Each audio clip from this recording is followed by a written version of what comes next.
What's the status, String? I'm good, just making the world. Oh, yeah. Yeah. There's a devil and an angel in my head. The school system costs children, kids as baby sheep. You better wake the fuck up or forever sleep. You don't need bars to be in prison, just think. They take cash out of your hand for a digital chip. So if you don't do as you're told, your money will go poof, like it didn't exist. We are almost the Walking Dead without the body bag zipped. This is community revolution in progress, but I'm no crip. As much energy is used to tear down and divide, you can use that energy to uplift and show there's no limit when you reach for the sky. Spells, spells, spells that I am casting.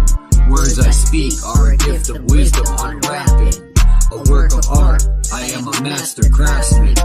Painting pictures with the stroke of a pen. Spilling ink on paper. There's a devil and an angel in my head. When I was fighting the war, the devil was huge and the angel was tiny. When I started to repent, the angel grew and the devil became very small.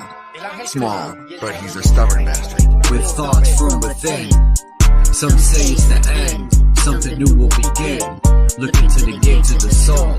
I am him, I am God. Decisions, decisions, I create and destroy. Broke out this mental prison. Solve a problem and have 10 more like farmers' prescriptions. Life is too short, there's a headstone with your name inscripted. I turn my back to religion, took a seat on the throne. I am the light that torch enemies to skull and bones. I communicate with the other side, open portals, no cell phones. You are the power, why second guess, never think twice. I went from was to was, now I'm Charles Wise. So high, high as a zeppelin, dazed and confused. I'm God incarnated, no El Hakim or Druze. There's a devil and an angel in my head. When I was fighting the war, the devil was huge and the angel was tiny. When I started to repent, the angel grew and the devil became very small.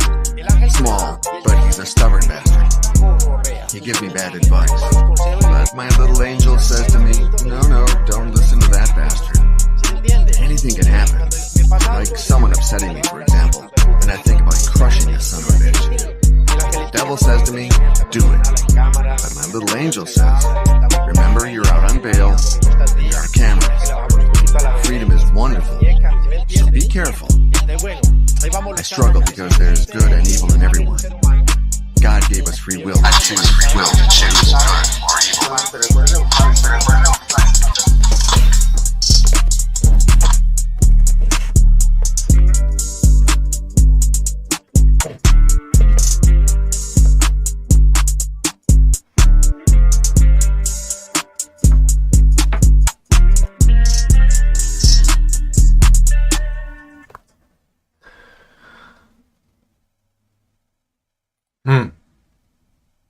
Let's see if it'll stop.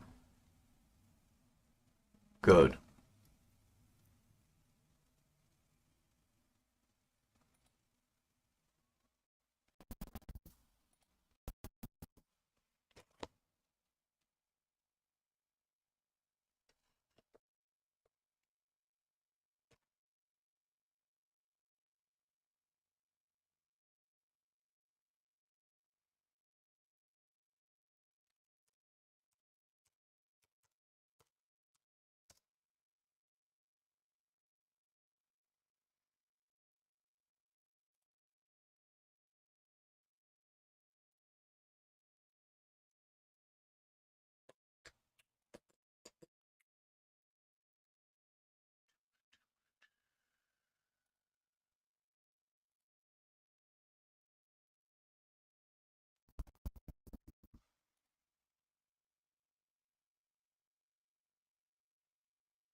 The Gornea Shoria megaliths.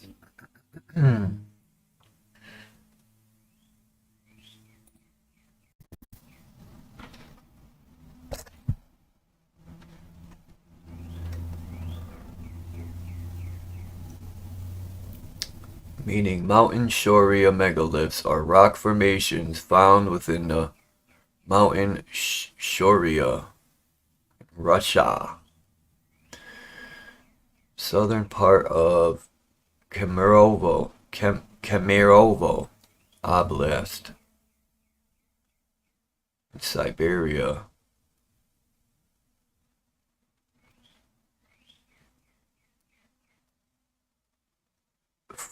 Form the ridge crest and summit of Mount Kylium.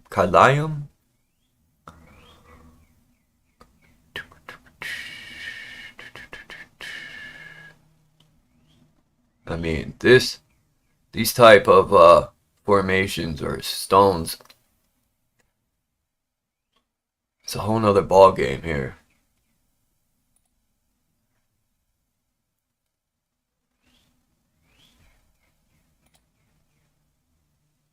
Peace, small town girl.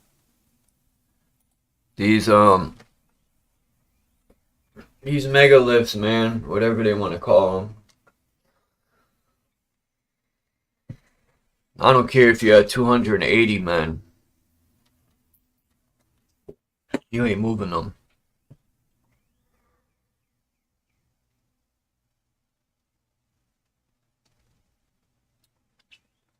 Let's see what they say. The theories on the formation. Russian popular articles have reported that scientists have proposed a rock formation to be the result of geological processes associated with the intense weathering of the rock composing. Come on. Are you kidding me? Really? I didn't think they would say that, but they did. Nature is wonderful then, if it could just create square blocks and place them to where you can't even stick a piece of paper.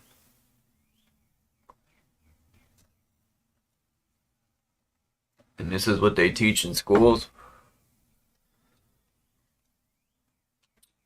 Oh, here we go. Both tectonic forces acting on deeply buried bedrock and pressure release that occurs within near surface bedrock as it is uplifted and eroded, commonly from rectangular block-like rock formations that consist of jointed rock. Tectonic forces acting on deeply buried massive bedrock such as granite and pressure. Shit! You might as well just place a bunch of rocks there and they'll naturally turn into square blocks. I mean, fuck a factory. Mother Earth will do it for you. Peace, Yeti life. I mean, that's what they're saying. They call it spheroidal weathering, a form of chemical weathering, to occur as groundwater circulates through orthogonal joint sets in the near surface. The process results in the alteration and disintegration of bedrock adjacent to the joints.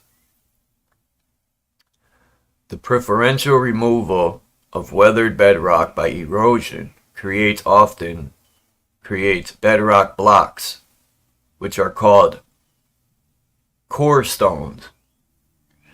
These bedrock blocks commonly have rounded corners and are separated from each other by cracks of variable size. So this is how they explain this.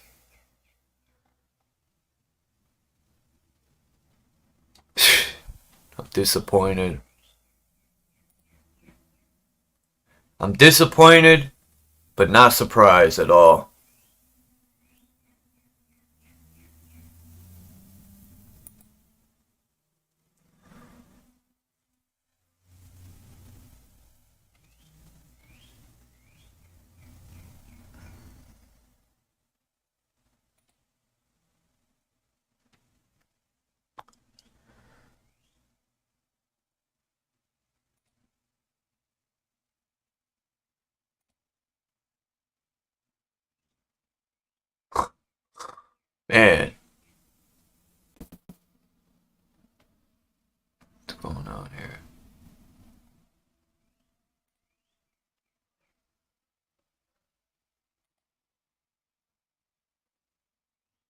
Yeah, Mother Nature formed that, huh?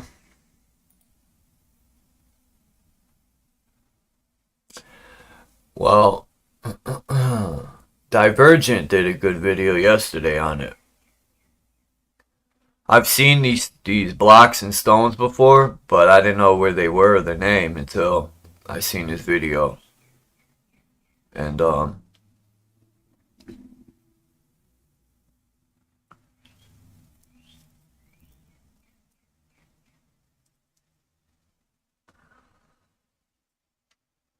when you start looking at stuff like this,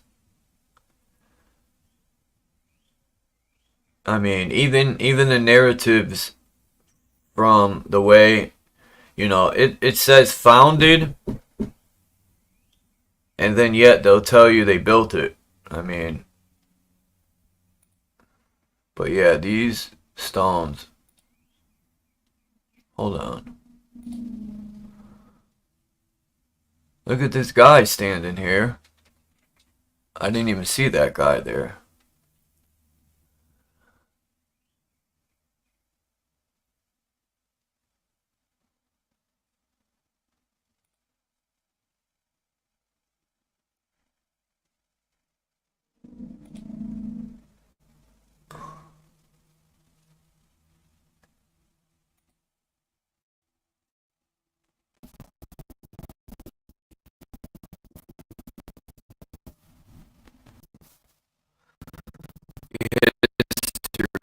You gotta say, I'm just curious.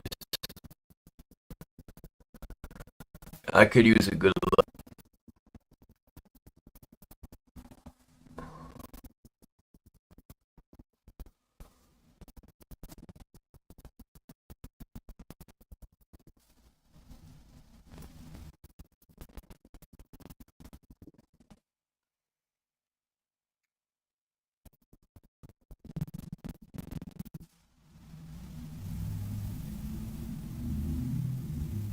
Um,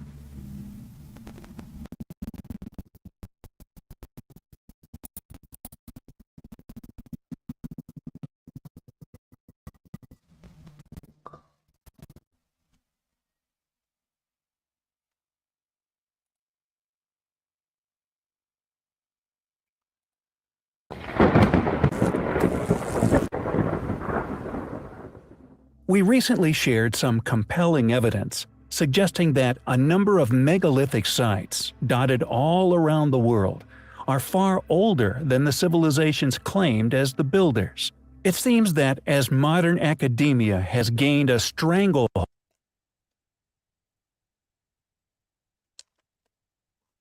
oh.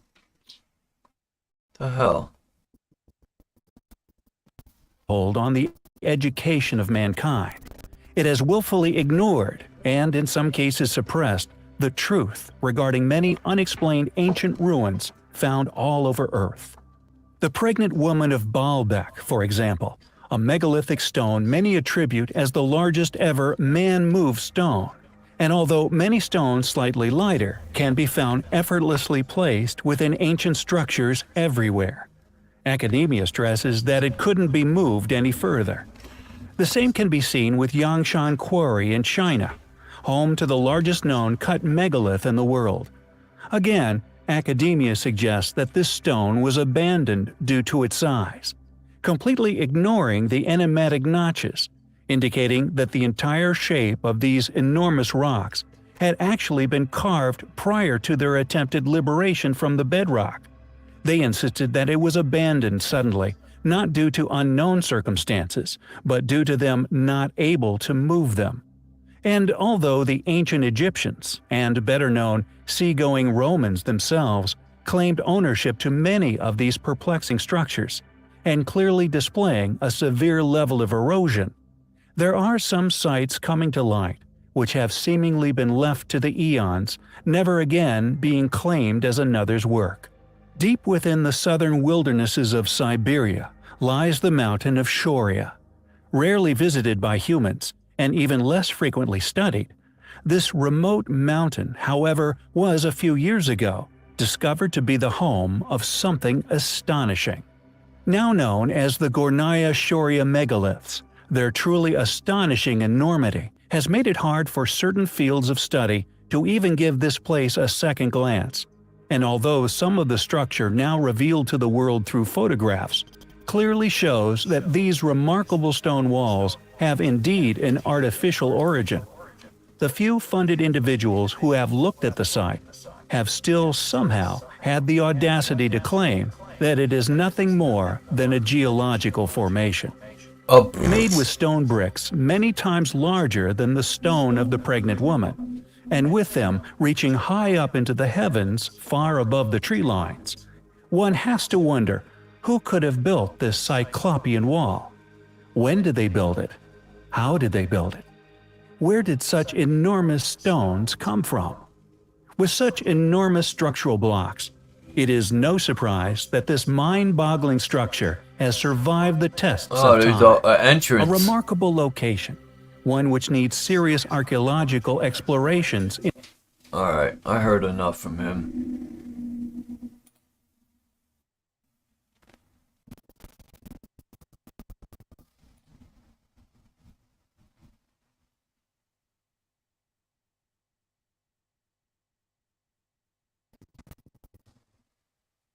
Well, at least he didn't say, peace be. At least he didn't say and faceplant, it was natural from the earth. You know, I give him that much.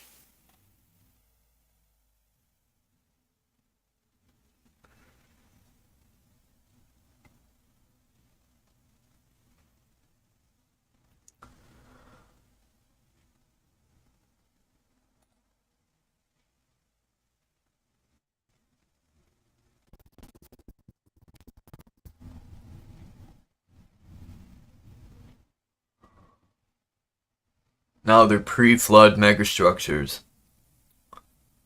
And they even put a fucking year on it. 100,000 pre-flood megastructure. I love when they do that because it makes me laugh. Like they know. Hey, Mr. Stone, how old are you?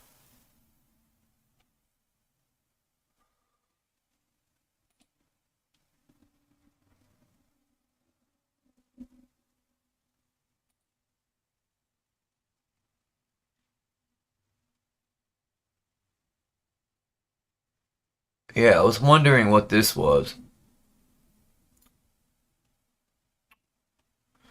And this picture here.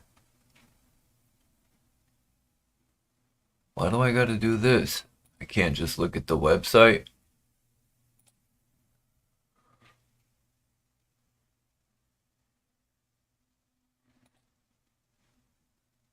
Oh, it's Face Crook. That's why.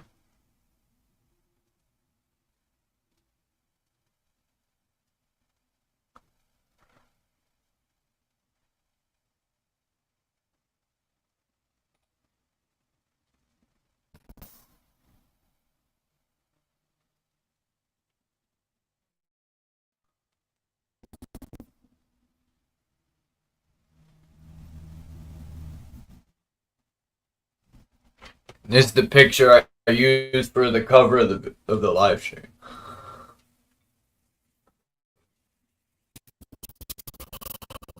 Oh, shit. I don't know where this is. Siberia, I guess.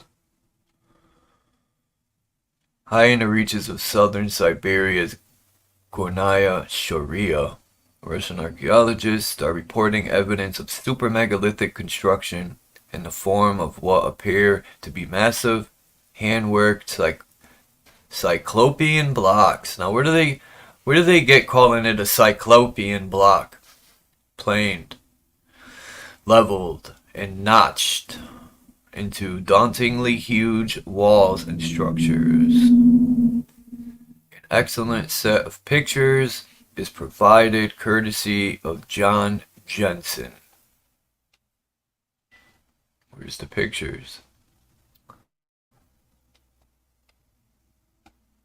Nice pictures, John. Fuck.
Peace, maggot. Lonnie, I was watching some of those videos you sent, Lonnie. I forgot I was that, so I forgot I was subscribed to that guy, Charlie something.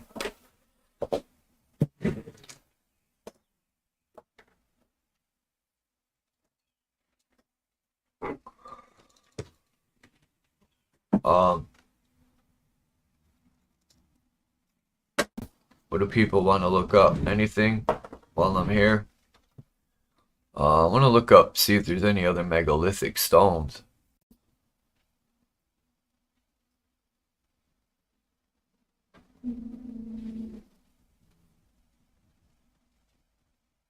Who was found unalive? The guy who originally found it.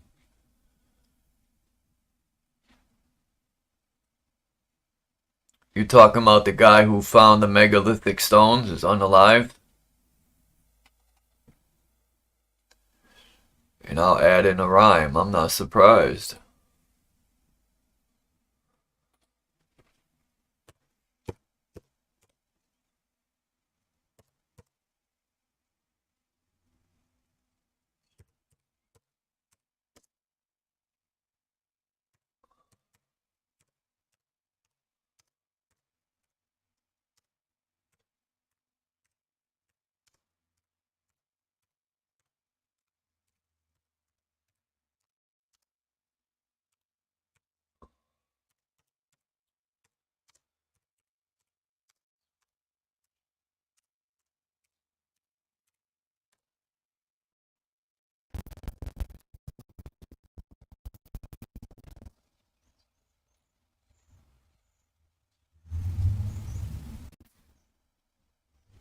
Oh, that's why they named it Cornea.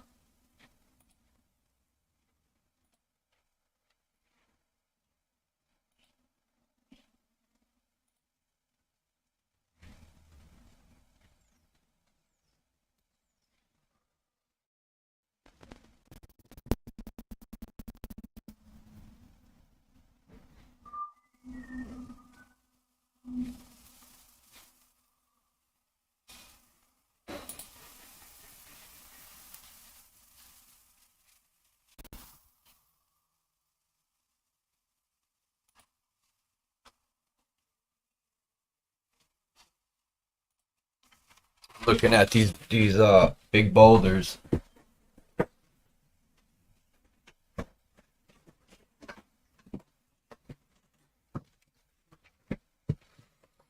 Look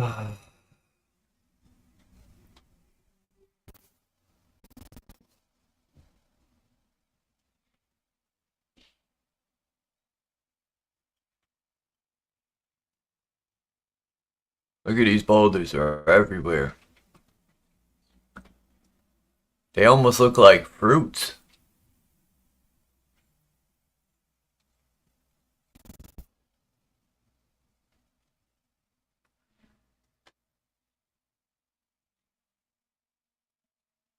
Especially that one right there, the way it's caved in. Looks like a rotten fruit. So that's in New Zealand. Shit, man.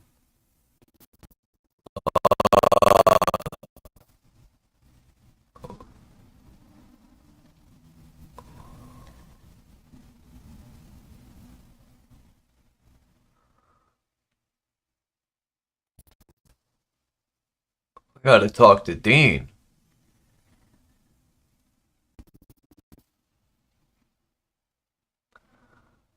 Because he lives in New Zealand. Shit.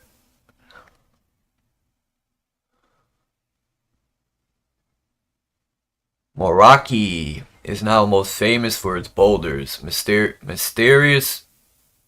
Mysteriously spherical stones scattered across a beach.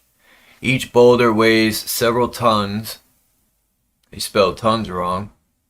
And is up to 2 meters high. Scientists explain the boulders as calcite concretions formed about, here we go with this shit again, 65 million years ago. Fucking people, man. I don't even know how I ever kind of believed this shit in school. It's laughable, man.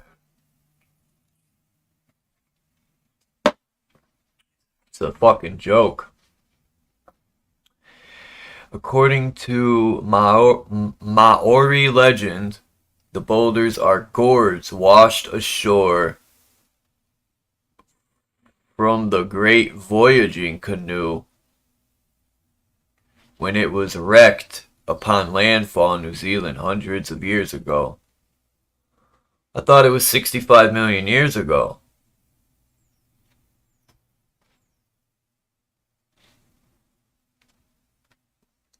Dude. Let's see if I can make this picture bigger. I mean, look at that. Don't that look like fruit?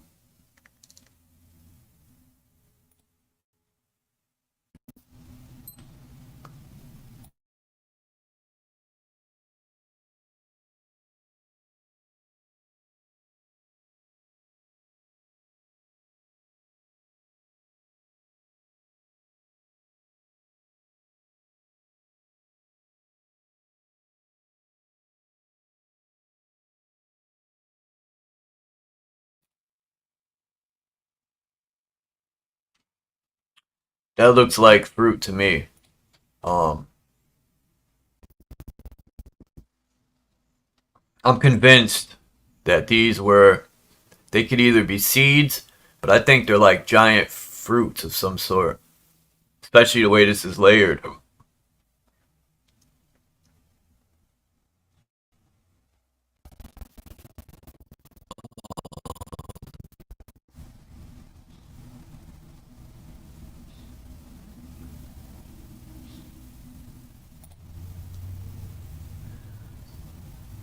And then the way it has like cracks in the ball. Where's that one where it was slumped in?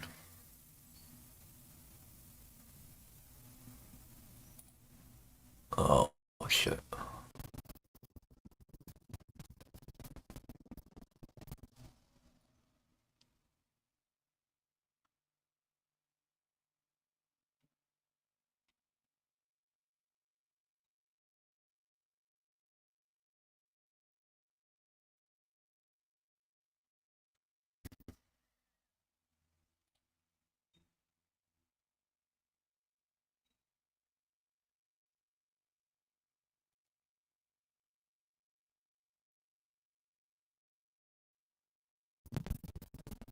They're in Otago, New Zealand.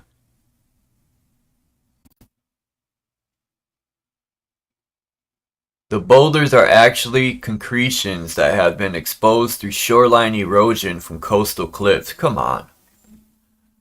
Come on. Are you kidding me? That's the best you can come up with.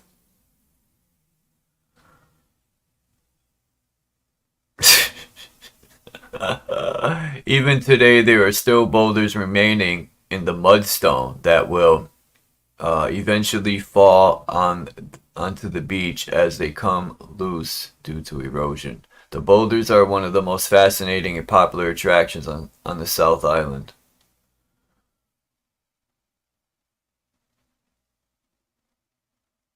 They're saying they originally started forming in ancient seafloor sediments around 60 million years ago, and the largest boulders are estimated to have taken about 4 million years to get their current size. They look like, what are they, giant lint balls?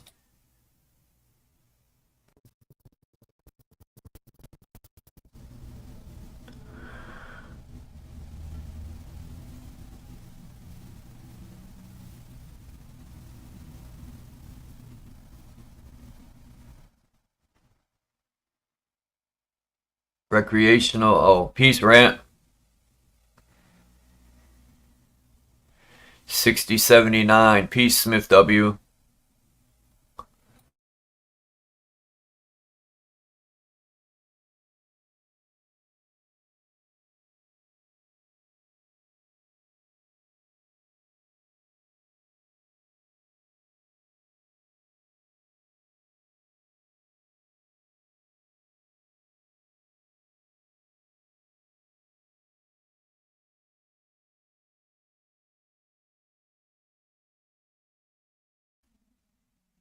pretty much doing an open panel. I'm just wasting some time, I guess, until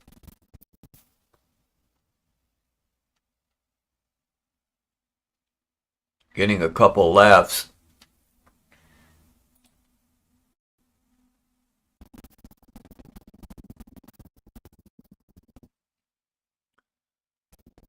Let's see, what else do we have? Antelope Canyon. Let's go there.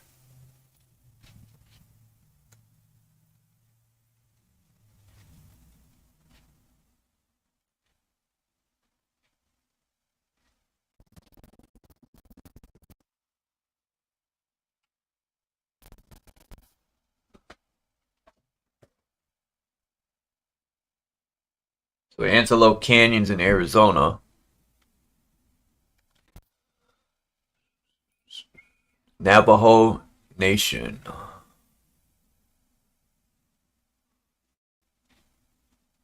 Gotta love that picture right here. 3 huge trees were right here.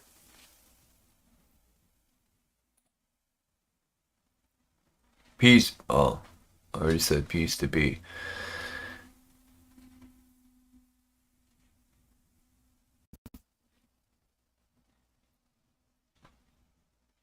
Pipestone walls in Minnesota, in Montana.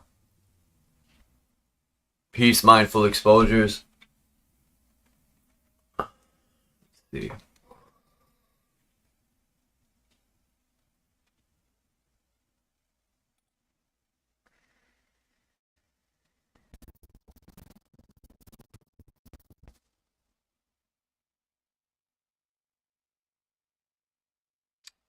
It's the book of all these things. A book of tour. Nobody wants to book a tour. I just want a tour right here.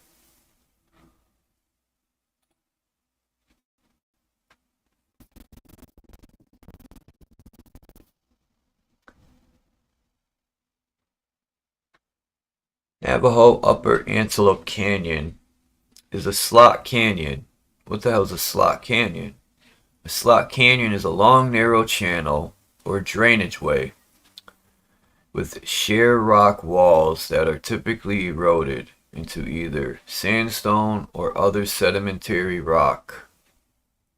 A slot canyon has depth to width ratios that typically exceeds blah blah blue shit it.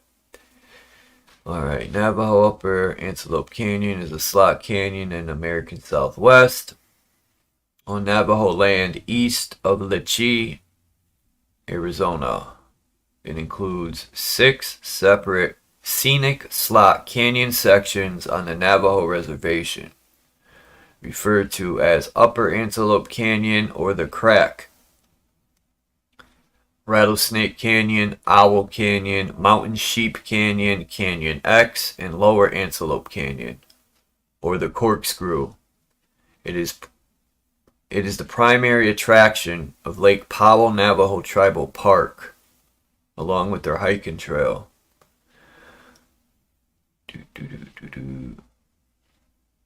See, I'm not buying this shit. The Navajo name for Upper Antelope Canyon, which means the place where water runs through the rocks.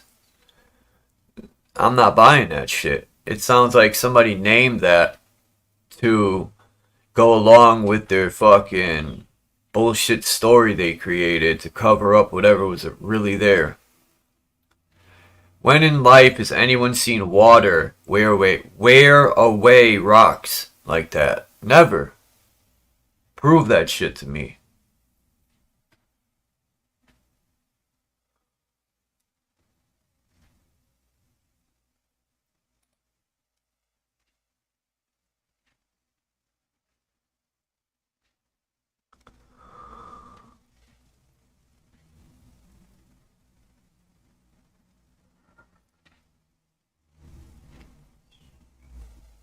What place you going to, mindful exposures? I'm just checking the chat in between this to see.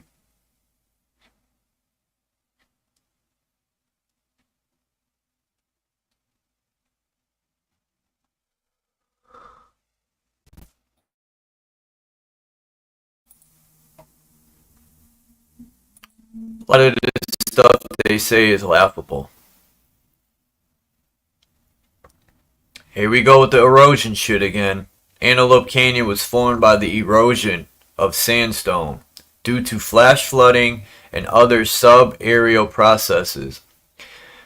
Rainwater, especially during monsoon season, runs into the extensive basin.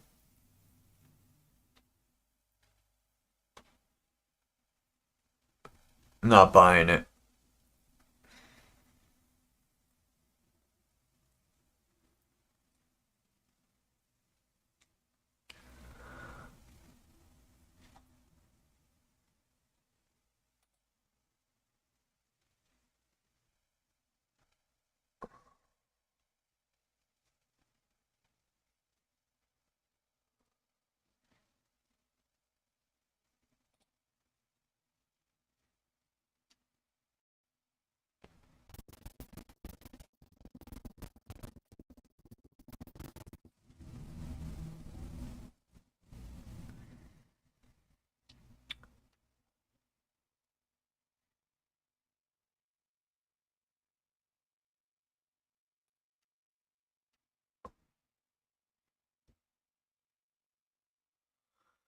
Now we're in California. Joshua Tree National Park. Skull Rock.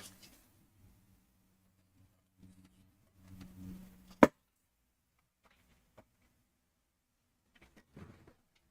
the hell happened? Oh man.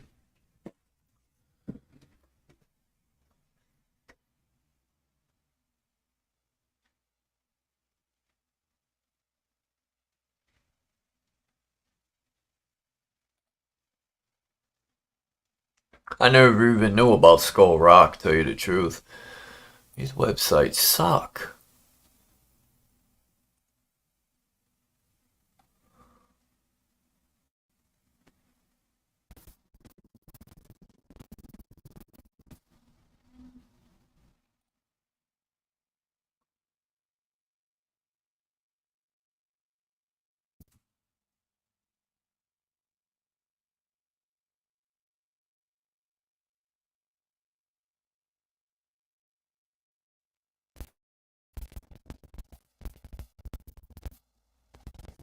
Let me guess. Rain and wind caused it to form like a skull.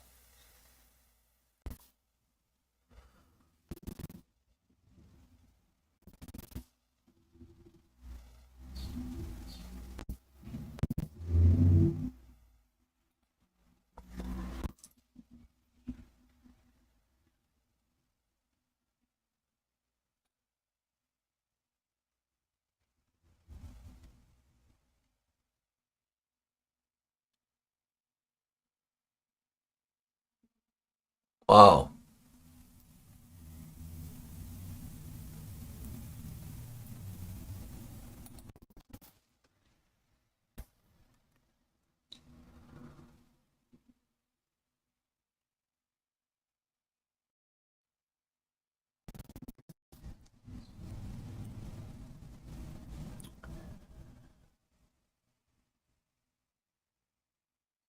Where's this Skull Rock?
I mean, what the heck do people think about Skull Rock?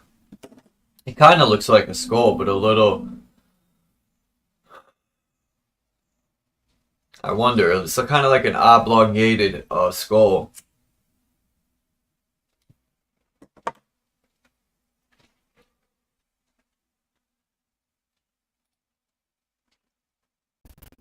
I just wanted to get a picture of it.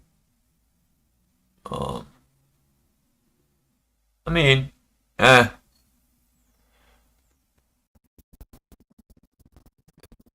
you one thing.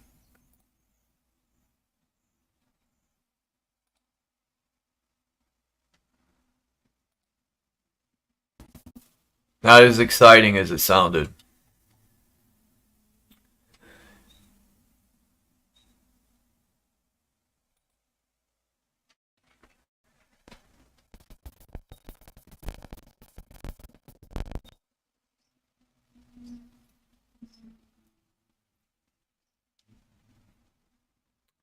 Yeah, I know what this is. The Nazca lines. What are they gonna say here? The wind blew them? The wind blew a stone and the wind drew out these characters in the ground? That's what they're gonna say. It was from some erosion from a stick that was blowing around. Are a group of geoglyphs made in the soil of the Nazca Desert in southern Peru. They were created between, here we go with this shit, 500 BC and 500 AD. That's a wide span there. By people making depressions or shallow incisions in the desert floor. Was it people or was it taller people drawing on the ground? Whatever put them there were designed to see them from the air.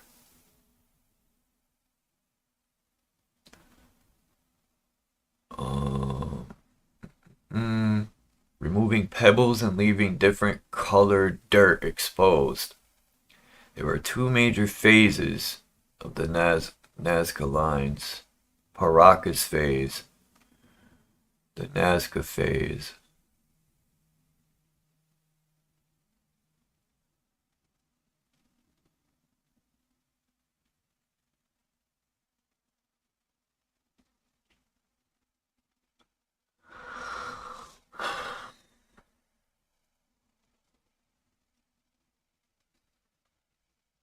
Most lines run across the landscape.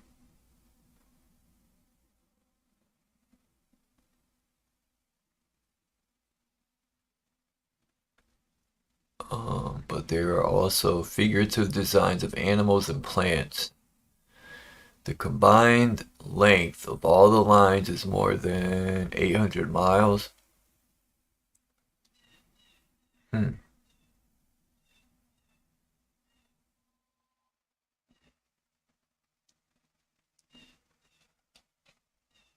Alright, Wikipedia.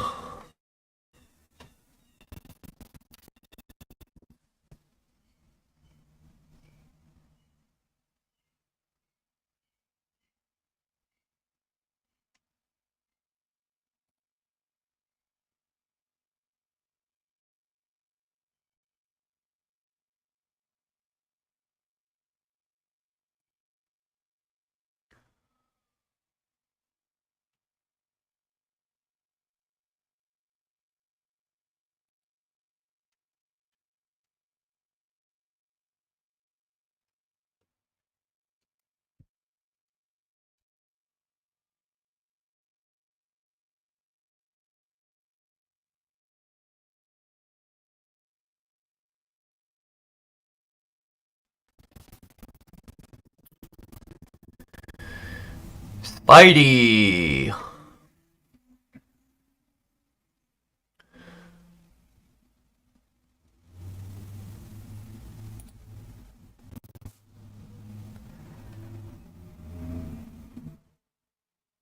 Yeah, Maggot, that's what I was saying about the stones in Siberia.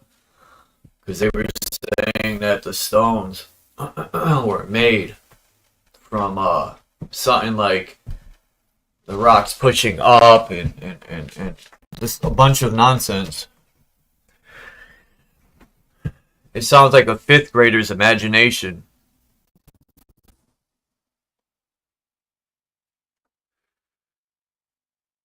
Oh, alright. I'll check them out. Small tongue girl, hold on.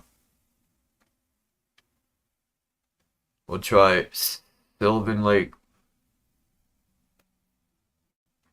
I'll go there first.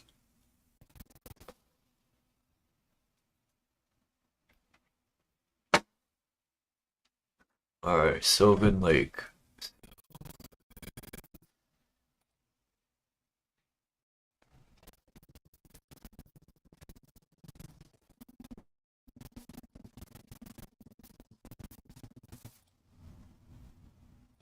Oops.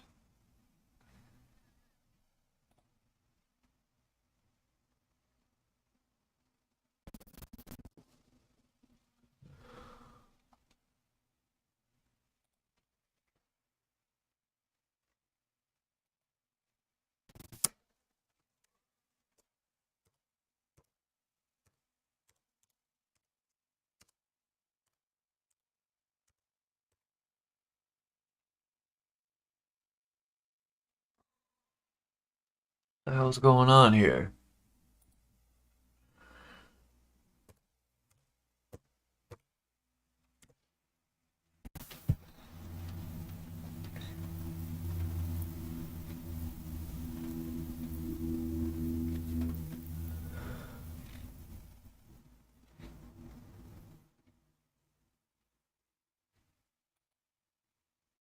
Is Sylvan Lake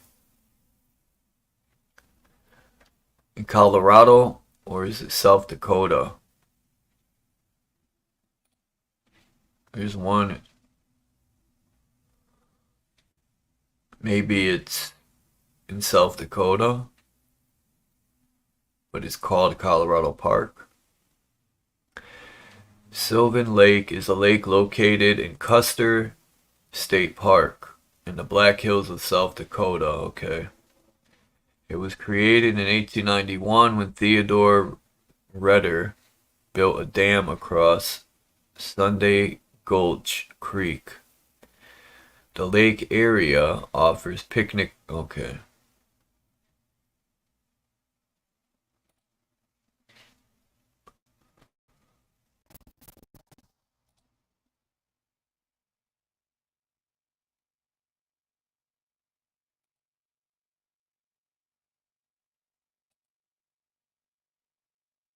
Look at that.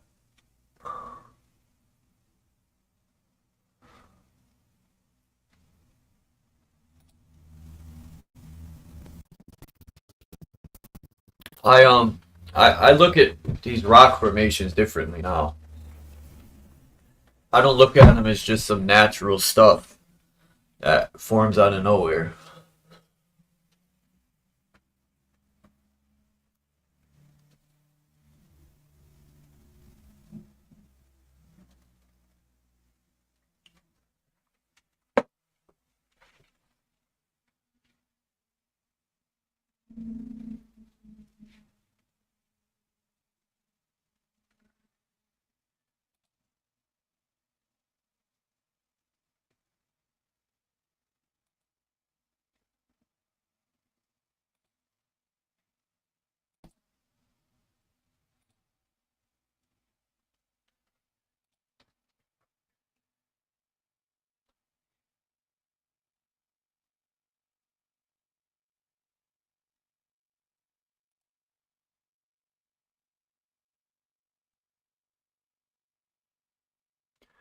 This kind of looks like it could have been a tree stump right here.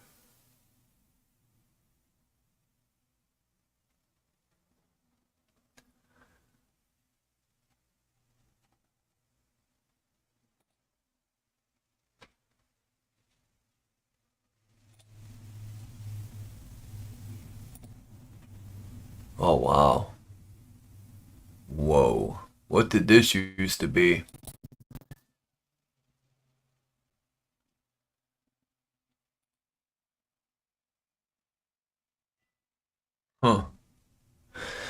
It almost looks like meat.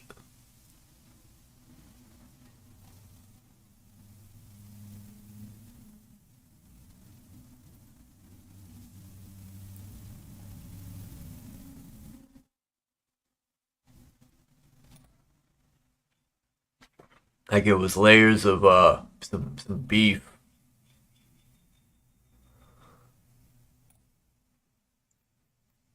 Like Mudfossil University would say. Oh shit. I found the curvature of the earth. Look at it. Oh.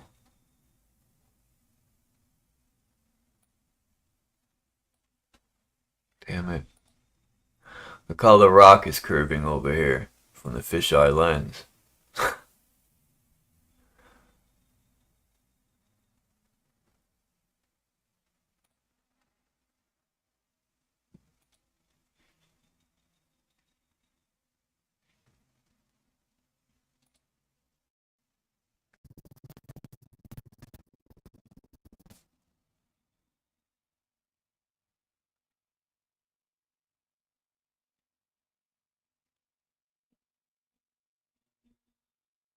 Come on, sometime today.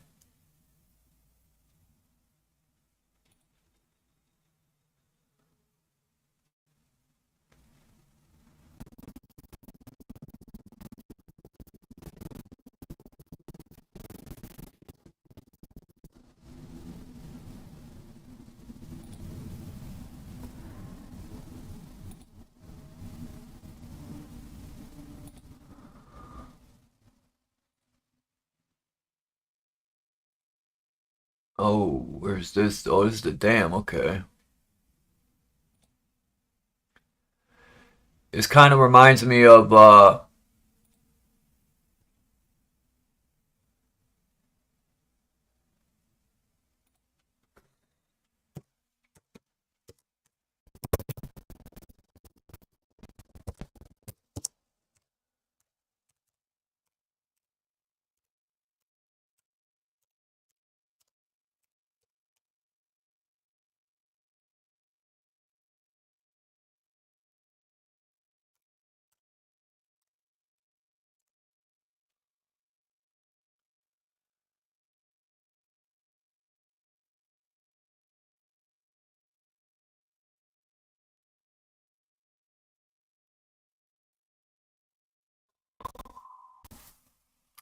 Ragged Mountain.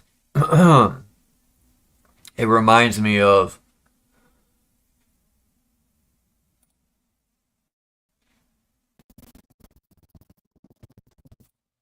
Let's see if they'll show it.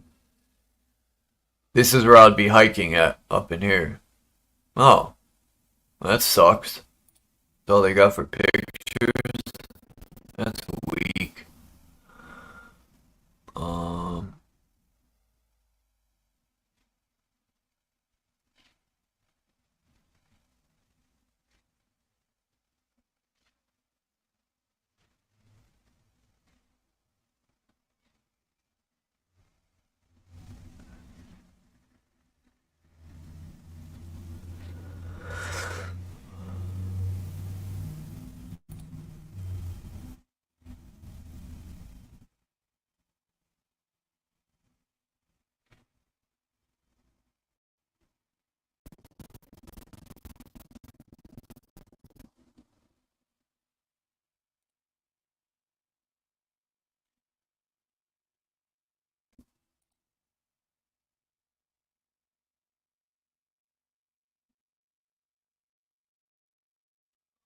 Alberta, Canada. Hold on.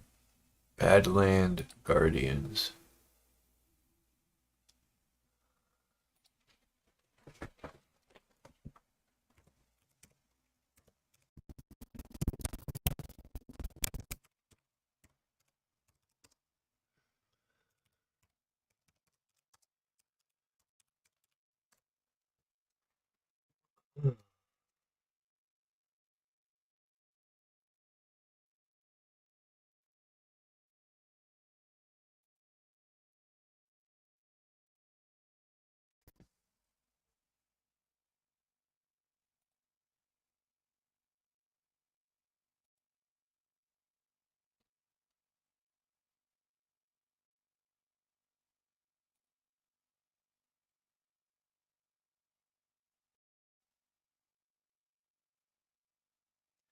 Every time I see pictures like that from above, it reminds me of the Lichtenberg effect.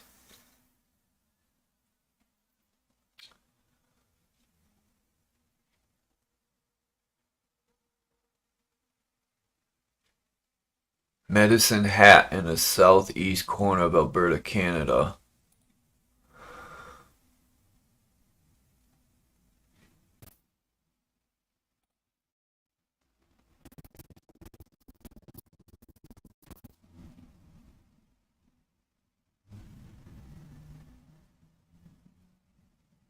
Oh, snap.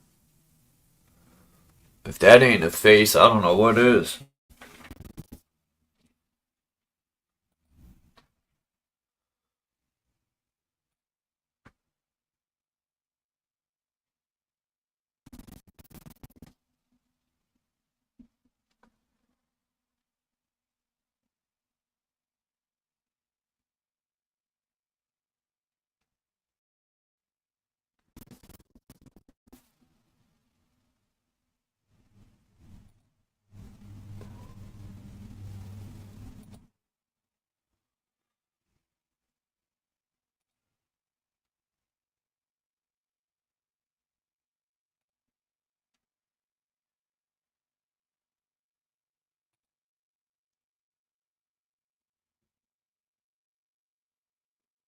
Damn, where's my Giants folder?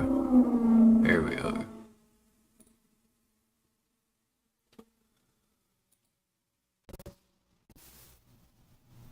I've never seen this, man.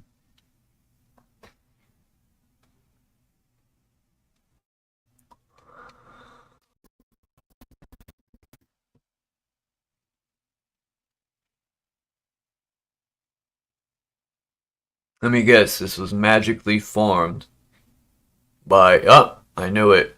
It was formed by the erosion of rainwater on layers of clay-rich soil. Of course it was. Of course. Yep, I knew it. Yep.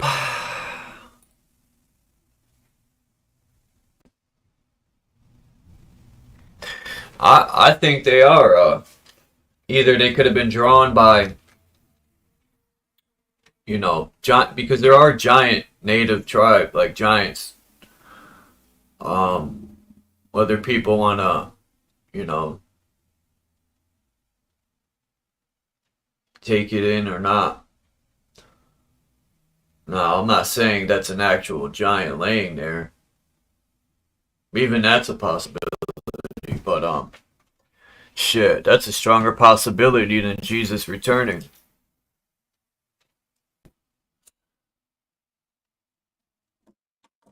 The sad part is these people teach this shit in school. No wonder a lot of children grow up to be, you know, man, school, huh? School is something else. It shouldn't be called school, it should be called fool. We gotta go to fool now.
I never knew about this.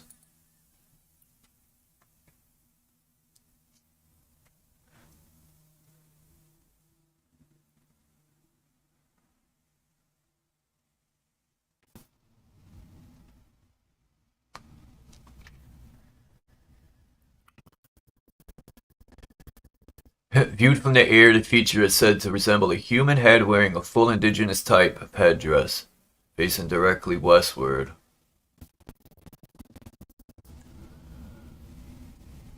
And there's like a road that goes right to his jugular vein.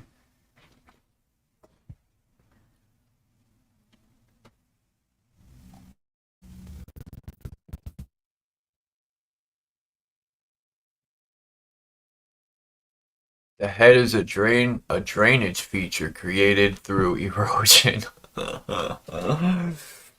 Oh man. The action of wind and water. Just like the Grand Canyon. Wind and water, man. I should just put a bunch of like clay outside and let wind and water do its job, man. Create me some artwork. Shit, right?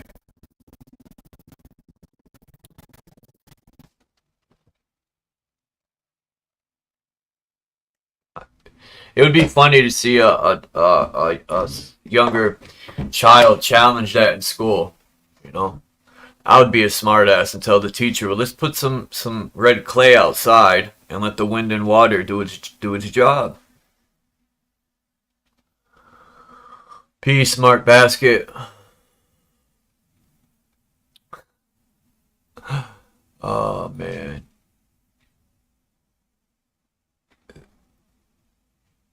The arid Badlands are typified by infrequent but intense rain showers, sparse vegetation, and soft sediment. The head may have been created during a short period of fast erosion immediately following intense rainfall. Although the image appears to be a convex feature, it is actually concave. That is, a valley which is formed by erosion on a stratum of clay, and is an instance of the hollow face illusion. Oh my god, dude. Now we're seeing illusions? I had enough. I had enough of that. No wonder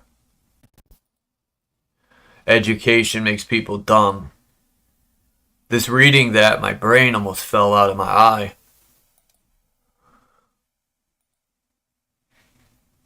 That was terrible. Like, who believes that shit? Peace, Christos. I mean, that shit's terrible, bro. Like, when I read this stuff, I can't help but laugh because it's comical.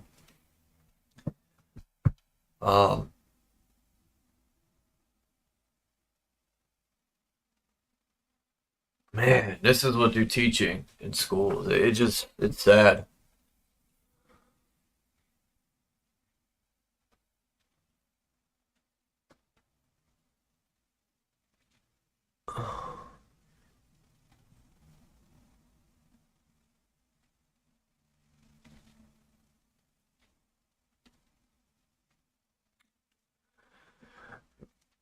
Excuse me. Maybe I'll show a video.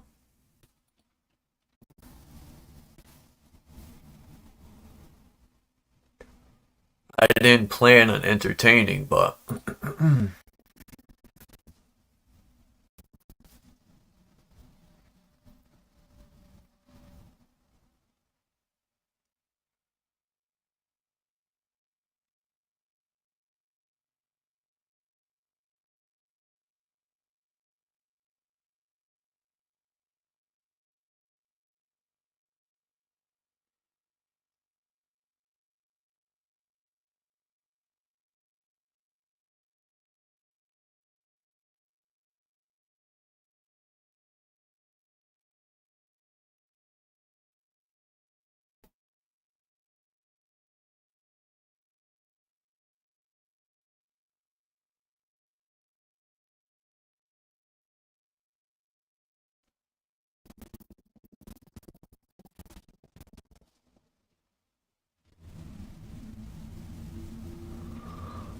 do.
Yep.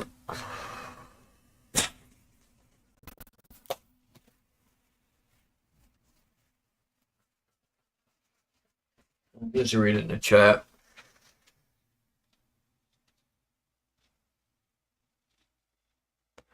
There's tons of amazing places that I'm pretty sure there's tons of stuff in the woods people haven't found yet.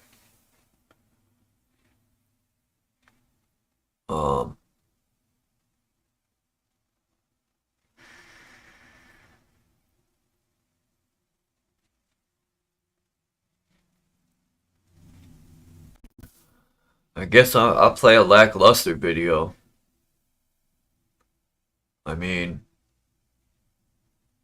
like I said, I was gonna have an open panel, but if people aren't in the mood to build on any topics, I didn't have nothing lined up, but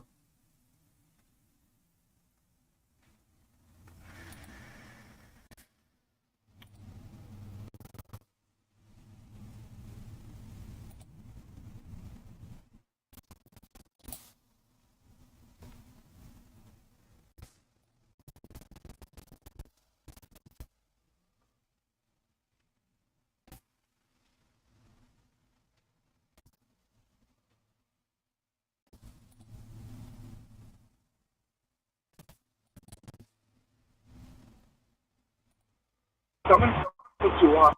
Yeah. What is the citation? What's the crime? You're under arrest for disorderly conduct. Get out of the car. Step out of the car, you're going to be ejected from the car. Welcome back to the Lackluster channel. Gregory Bombard was driving through St. Albans when he passed Vermont State Police Sergeant Jay Riggin. As he passed the trooper, Gregory lifted his middle finger to the officer, and moments later, the senior trooper initiated a traffic stop. You need something? You need something? Yeah. Nah, it looked like you put me out because you're going by there. Thinking like this to me as I was driving by. Were you looking? Did you not do that? No, you might have thought I might have been stretching. I was doing this. Okay, so you didn't...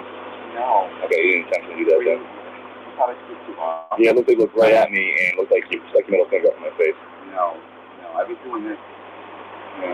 You must be really sensitive if the trooper is talking about that. Well, I don't need to make it personal, you know. I mean, you looked right at me. I don't know if you were like a cigarette or you had you're one that was doing that. First of all, I'm not an overly sensitive person. And it's the first time in 12 years I've ever stopped someone who I thought put me off, so I don't like that insinuation. You know what I'm saying? In talking to you, I want to make sure that you're all right. Yeah, it's an unusual behavior. middle finger. It's unusual behavior. You may not have been doing that, but I think you can agree that if someone was looking for the attention of a trooper, they're probably going to find it by giving them that type of negative signal. Do you agree with that? No, I don't know, because I don't understand that. So if somebody were doing What were you doing? And I would have given the middle finger again. If somebody did that for a trooper, they're obviously looking for their attention. No, I wasn't looking for your attention. I'm saying if someone did that. I'm trying to put you in my mindset from what I was thinking for a moment. Now that I'm talking to you, I realize that maybe that wasn't the case. Right? You know, I'm trying to get someone who would do that. I don't know that until I have a conversation. Do you agree with that? I don't know you until I have a conversation. Okay, so I have a question. If someone puts you off, Yeah. What is the citation? What's the crime? So, if somebody puts me off, Yeah. I don't know if they're signaling because I get my attention because they need assistance, or they need to have a conversation. But obviously, it's not normal behavior, so I'm going to have that conversation. That's just not normal. I'm telling you, out of thousands of public interactions, I've never seen that. At least it didn't catch my attention, but it was so obvious what you did. Take a left here, take your first left. Take a left and your first left. So I won't take up any more of your time. Well, I'm going to file a complaint with you. You're more than welcome to. You're super rigging out of Shalom's Barracks.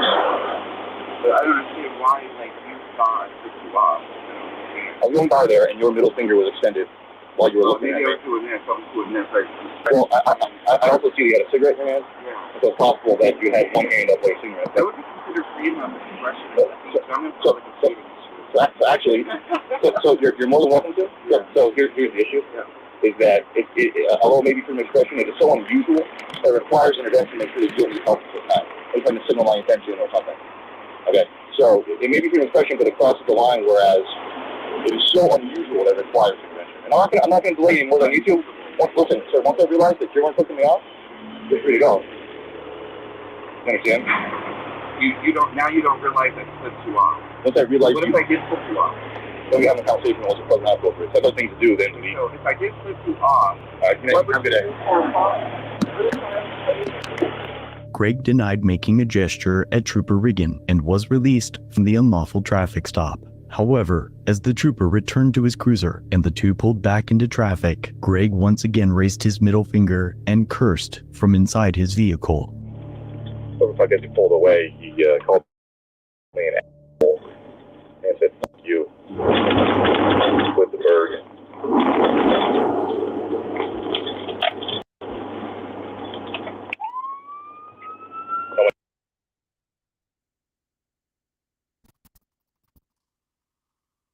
Cops be getting butt hurt. It's sad. You give the cop a middle finger and he gets butt hurt. These are the type of cops that shouldn't even have a fucking job.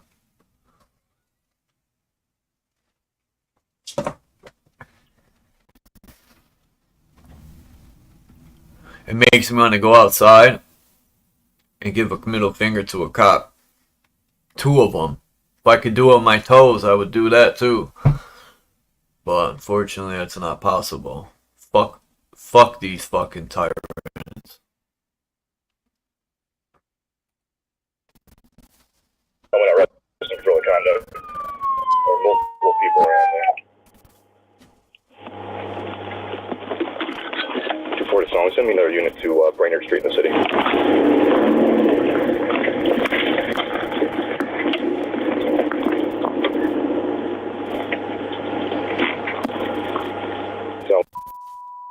On Brainerd and off on North Main Street, another unit, please.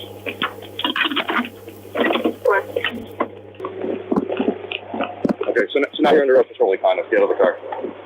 I'm under arrest for disorderly conduct. What did I do? All the people there saying "fuck you" and calling me asshole, all the people there in the public, that's a crime, sir. So get out of the car, you're under arrest.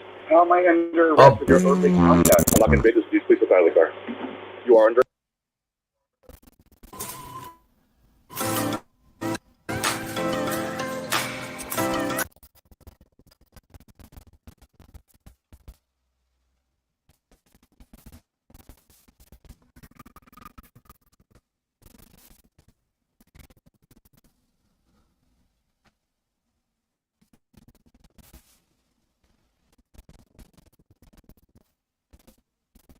You are under arrest. But how is that disorderly conduct, sir? How is that disorderly conduct? Although the first interaction got up. I'm having a coffee. Listen to me. Ask me a question. Although the first interaction may have been an error, the second one certainly was not.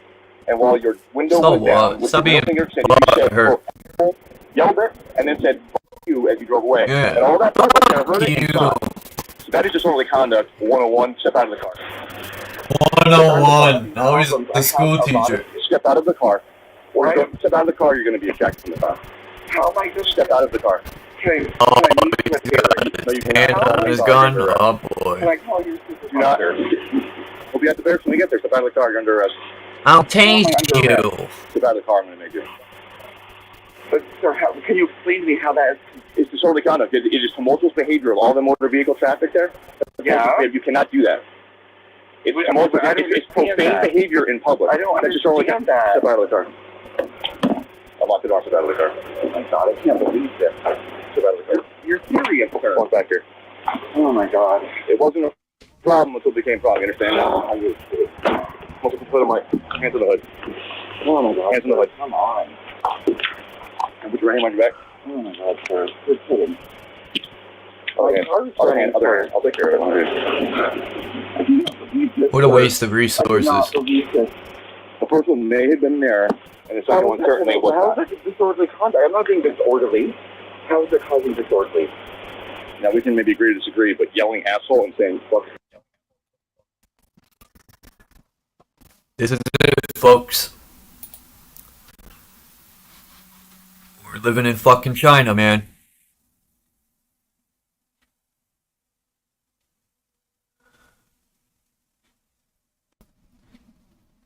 I just paused it for a second, so they can't say I wasn't reviewing.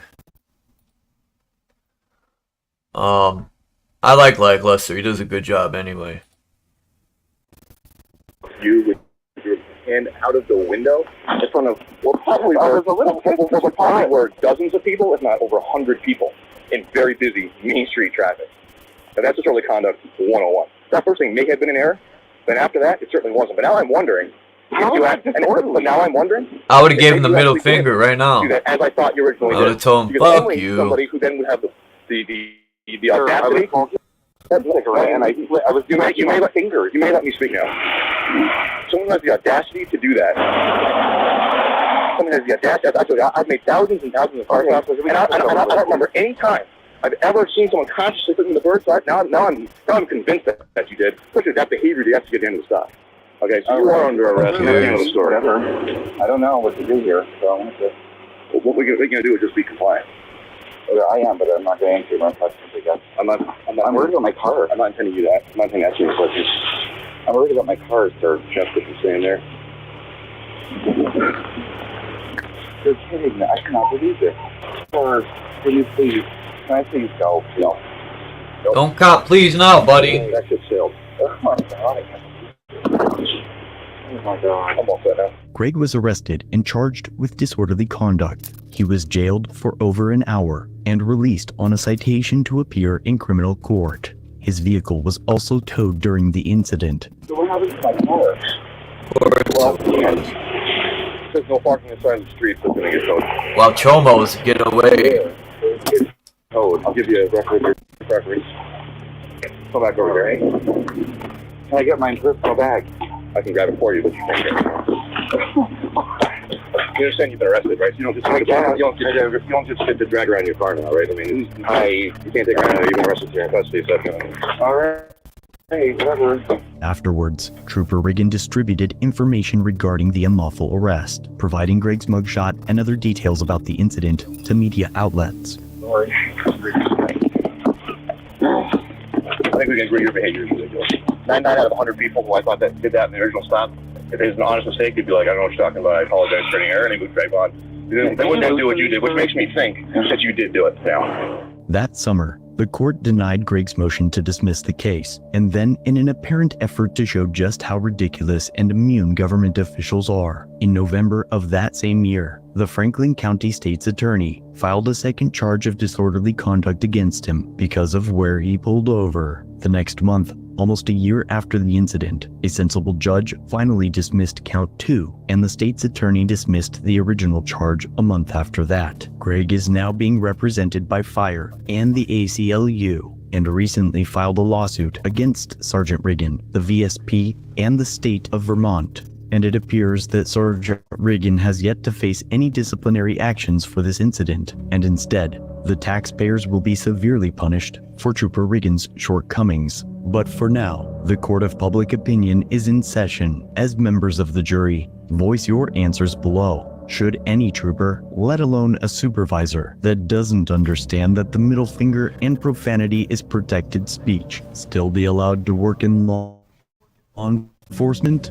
Or does the officer deserve immunity or any other special privileges not afforded to the citizens they serve? I look forward to your verdict. Drove by him, I saw his middle finger extended at me. Really? So I just wanted to have a conversation with him. Like, you need to, what's going on? You need help? Right? I mean, totally unusual behavior. What's going on? He denied doing it. So I said, okay, maybe he didn't do it. And then... Yeah, absolutely.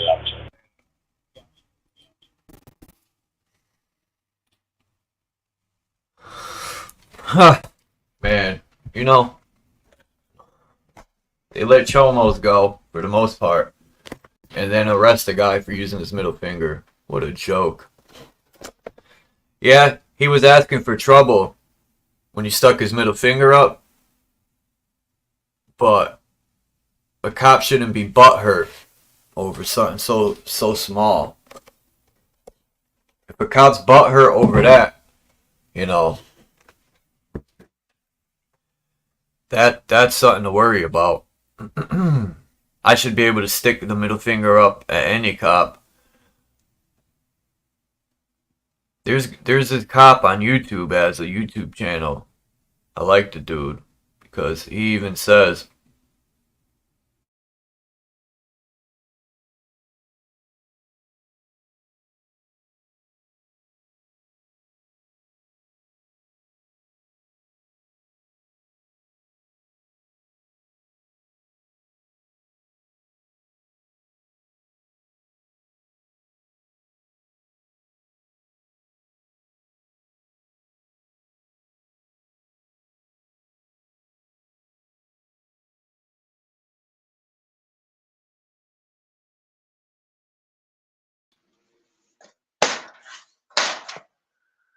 you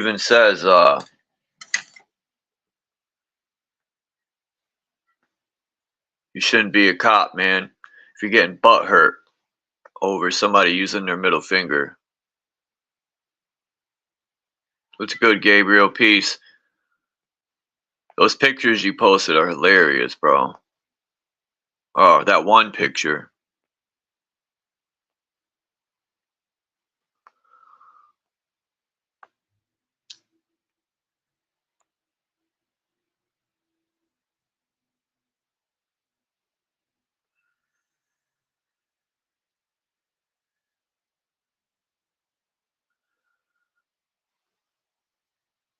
Yeah, he shouldn't. I mean, regardless, man. Like I said, a cop shouldn't get butthurt over that. They'll arrest someone for sticking a middle finger up. Like I said, that's insane, man. And truthfully, I can't stand police, but I can't not admit that there is good police here and there, but I can't stand police.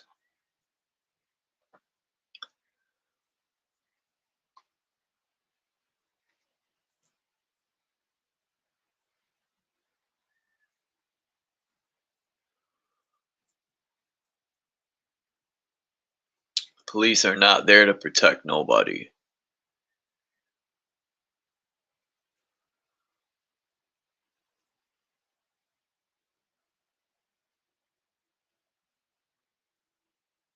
I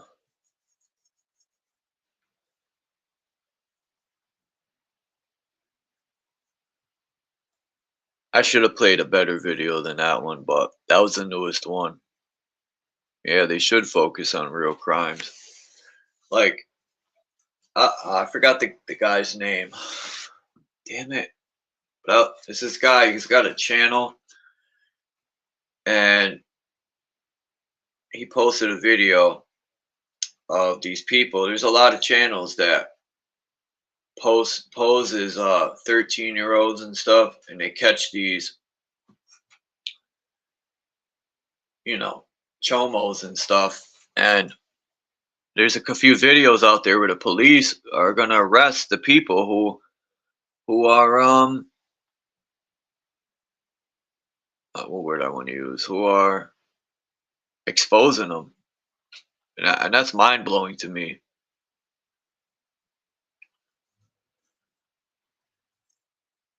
I forgot how many children go missing, excuse me, every day, and yet, you know,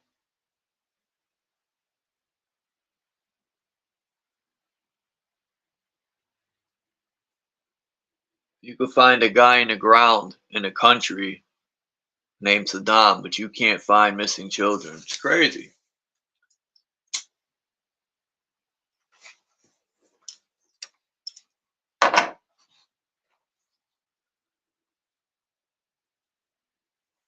Yeah, they need to get their valor revoked. Peace Chief 18 Wheels, and they need their qualified immunity revoked. A lot of these cops commit criminal acts more than people. And then the news stations back them too. And what's that new thing they like to say to police? That they want transparency. That's fucking hilarious.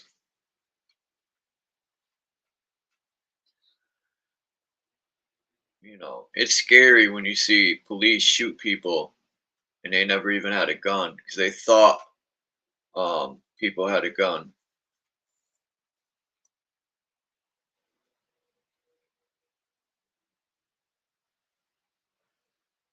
Tell OTW I said what up. And I'm about to end this live in a few, I guess. Maybe I'll try again later.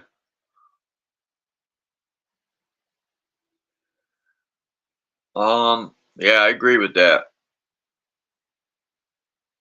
They need to be held accountable too for that. Especially the people who went on TV and flapped their big mouth and told people it was all right.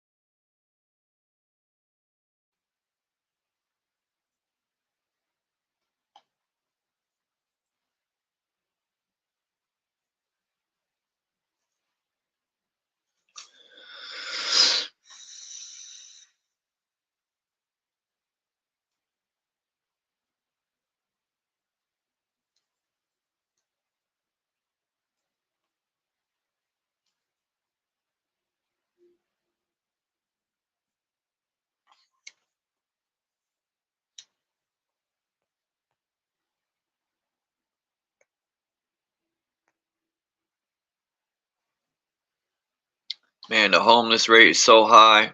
Candy, it's crazy.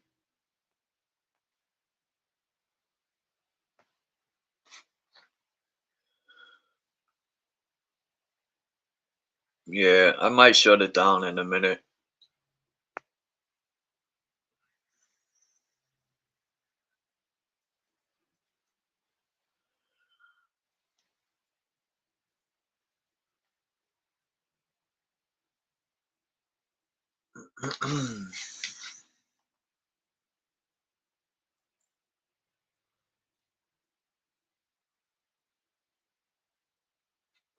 I guess open panels ain't the thing to do.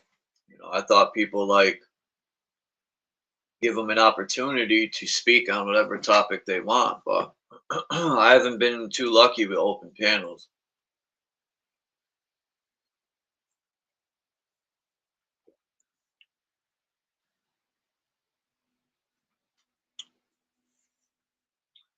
Shit, I used to do that too, call them names, and then I realized when you just ignore them, it pisses them off more. Especially when they're asking questions, you just stare into the sky. You don't have to answer none of that shit. It really fires them up.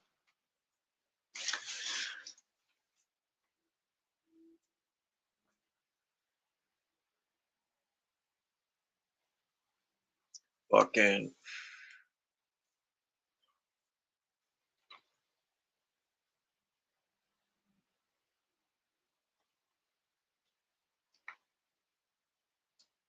yeah, I have. I've had some good open panels.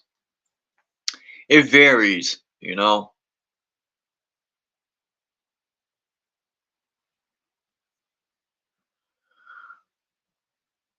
Like when Axis and Dom come up, when Dean comes up, and anyone comes up, it's usually a good build. But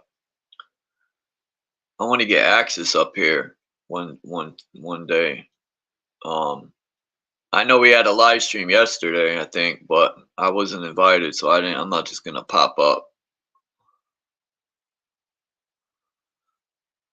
That's like showing up at someone's house uninvited and knocking on the door.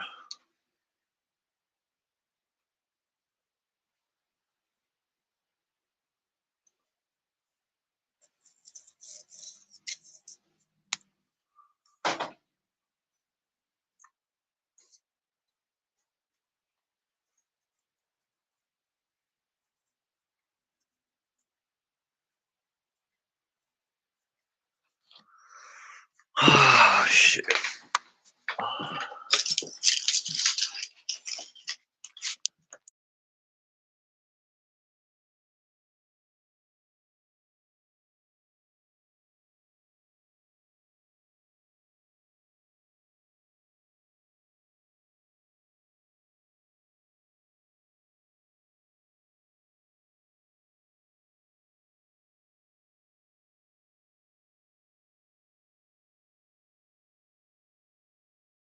Yeah,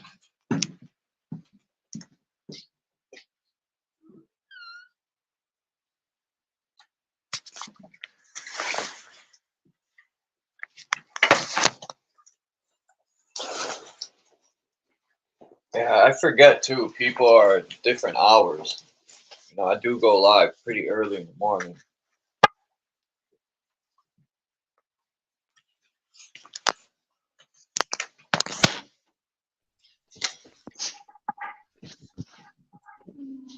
What's up, Smith? What's up, man? Oh, my headphones are fucked up. How's my audio? I'm on my phone. Good. That's my Nice. headphones. These headphones are effed up.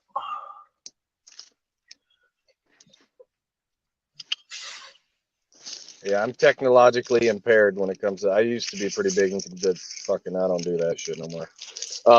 So what's your channel up, man? I'm kind of new to it. It seems like you do like some shape of our realm type thing. I do it basically. I cover it all. Nice. I'm pretty much open-minded. Even with religion, you know, I don't subscribe to none of them. I'm not, you know, but when it comes to religion, it seems I get the radical type that come here and like to judge people and shit. That drives me nuts sometimes. Are you referencing me? No, no. All right. This other guy that comes by and plays games. But I cover it all.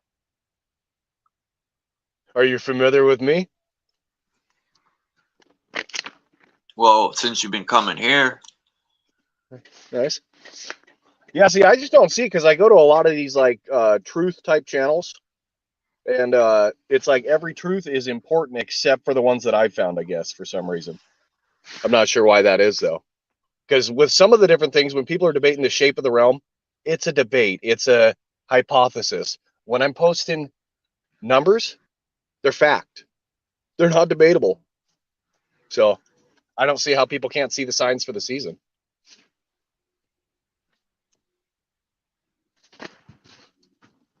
Know what I mean? Yeah, there's some guy, I seen him on this Killer Priest podcast I watch, and he was debating the flat earth model. He was a flat earther, but he's saying something about the 24-hour sun in Antarctica, and you know, I don't subscribe to any of these maps because I think they're all wrong. For the most part, I don't think the lands are correct. But yeah. If I traveled more, I'd be able to prove it. Yes. No, I agree with that. I've never seen videos of a 24-hour Antarctic sun, but I have of a Good morning. northern pole sun or a center pole or however people want to call it.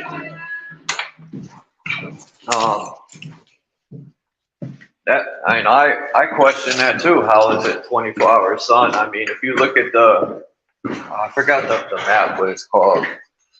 If you look at that map, the sun would be on a longer journey. It would be on a longer journey. On the azimuthal equidistance one? Yeah, no, I agree. Yeah. So what is the sun speed up? I could see it in Alaska because it's a shorter path on that map. But, you know, and then people say, how can you have eclipses, you know, on that map? Most people don't even know about Rahu and Ketu, black nose. Yep. And that's even mentioned in Enoch, the book of Enoch. I mean, if people want to use biblical books but I don't think the earth, I remember learning that in school and it even made me laugh because I'm like, how the hell is the earth in between the sun and the moon when, you know, there's been eclipses where the moon's present. Oh, yeah. While I see all the time where the eclipsed. sun and the moon are in the sky and it's like a crescent moon with the sun shining directly across from it. It's like, how's that possible? Yeah. Or people who say the moon's lit up from the sun. I don't believe that either. No, it's its own light. Moonlight is colder than moonshade. Yeah. And I've verified that myself.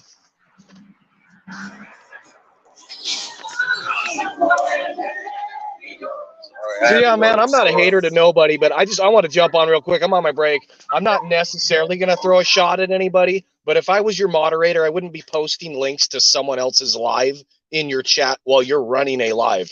That's a kind of slimy thing to do.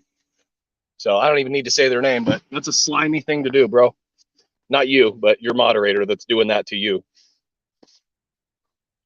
He almost seems like an agent to me, because anywhere I go, he's got to hate on me. I'm not out here pushing no rainbow agenda. I'm not telling people to wear masks. I'm not telling them to trust the government. I'm doing the exact opposite. I don't ever say I'm this good and godly man. I say I believe in God, and I'm a shit person, and I need to try better. I need to be better. I was shocked when I seen that. I didn't even know. He just got booted out of OTWs like 3 days ago for the same thing. And rightfully so. OTW's like, what the fuck are you doing posting links to someone else's live? Are you trying to help my channel or not? So, I'm not the weird fuck that drives a white Chimo van and dances with giraffes. So, peace out, bro.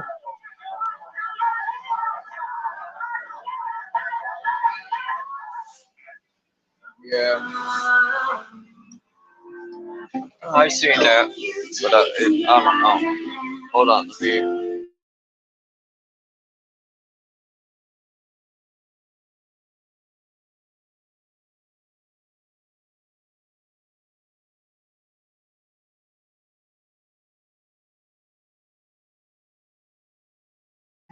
Hold on 1 second. I'm sorry.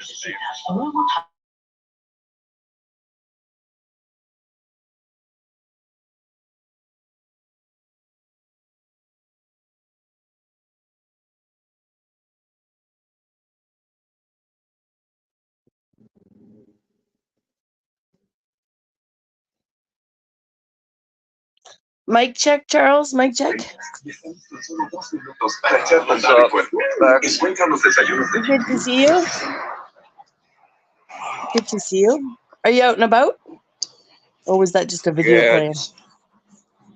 I went to the store real quick. Oh, nice. Nice. I need milk for the coffee.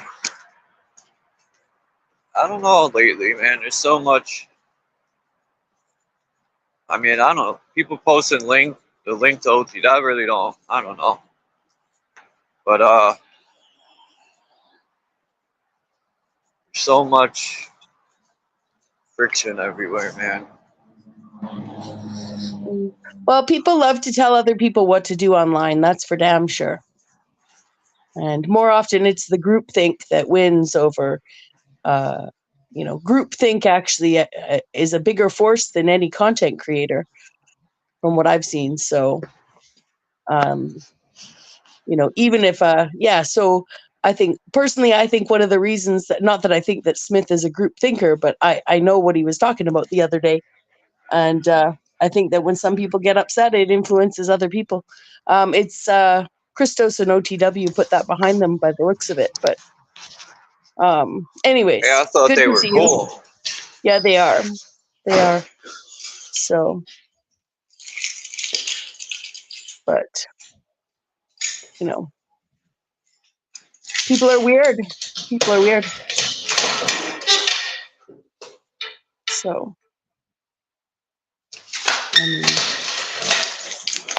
Chief 18 Wheel set. Well, almost there. Have you ever read or heard about people whose children recall being in tragic events before they were born? Like 911 or expiring in some crazy way, like they were here and reincarnated. It's interesting. I'm the wrong one to ask for that. You know about me. I don't, if I had a past life, I disappeared like Marty McFly in a picture. I didn't die. Something happened in time. I didn't die to come here, and I'm not going to die to leave here. So, I don't have. I know personally, I've heard of some stories, but personally, I don't have any. I'm not a reincarnate. I'm not. I didn't die to come here.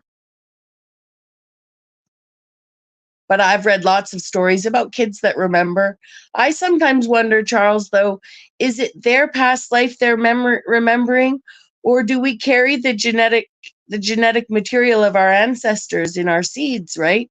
So I wonder sometimes if those memories come through our Akashic record, through the spirits and bodies that we carry the blueprints for, you know? I've heard of stories of people recall being someone in the past life. Mm-hmm. But I think that would we know the difference? Like, would we know the difference if we had a memory that was ours or a memory of a grandparent? If it came, I mean, I'm assuming that if it was your own, you'd feel it really strongly. But if you're carrying the genetic information of somebody else in you for their blueprint, you know, could it sometimes be such a strong force that you actually recall somebody else's memory as your own? I think you could, personally.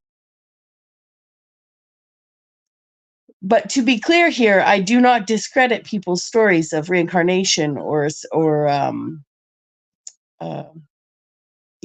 past life memories. I just don't have them. That's all I'm trying to say.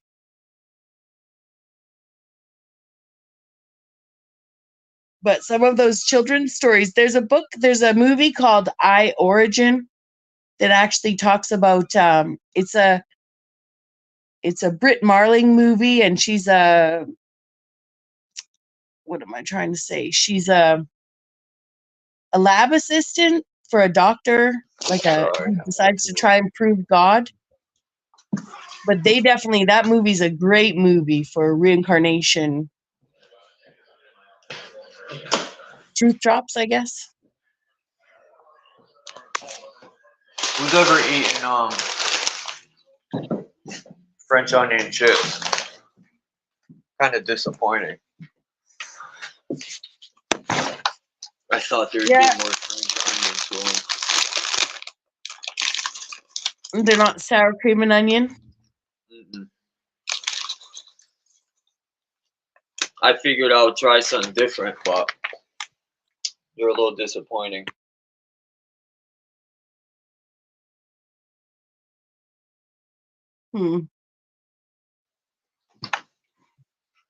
Need some dip. Hey, I told you to come back yesterday. I know it's hard, but sometimes don't, you know. Oh yeah, next time I won't say anything. But I'll just be honest. Every single time I've talked to Dean or Voy for the last 3 or 4 months, that's exactly how I'm addressed. So it will happen every single time with Voy. He will find a reason to start in on me. So most of the time we get past it. I'm just being honest. Most of the time we get past it, but I haven't hardly been online in the past 3 months. I've done about 25, 30 hours on my own channel. I hit maybe 1 link a week. Yeah, you got to send me the link to that channel. Yeah. My channel's hidden. Oh. I don't have one for now. People are obsessed. They're crazy. Yeah, I figured. That's why I don't go to other channels that much, because you're going to attract negative people that for some reason don't like, and then they're going to follow you, and then it's just going to be, so I just mind my business. Oh yeah, half of them are our mutual friends, Charles. Literally. Yeah. You know? So trolls don't like to come here, because as soon as they start trolling, there's 100 guns pointed at them, and they realize, oops, you know, it's kind of like a foreigner coming to America. Everyone's armed, and they realize they made a mistake and got to back out. It's like showing up with a straw to a gunfight.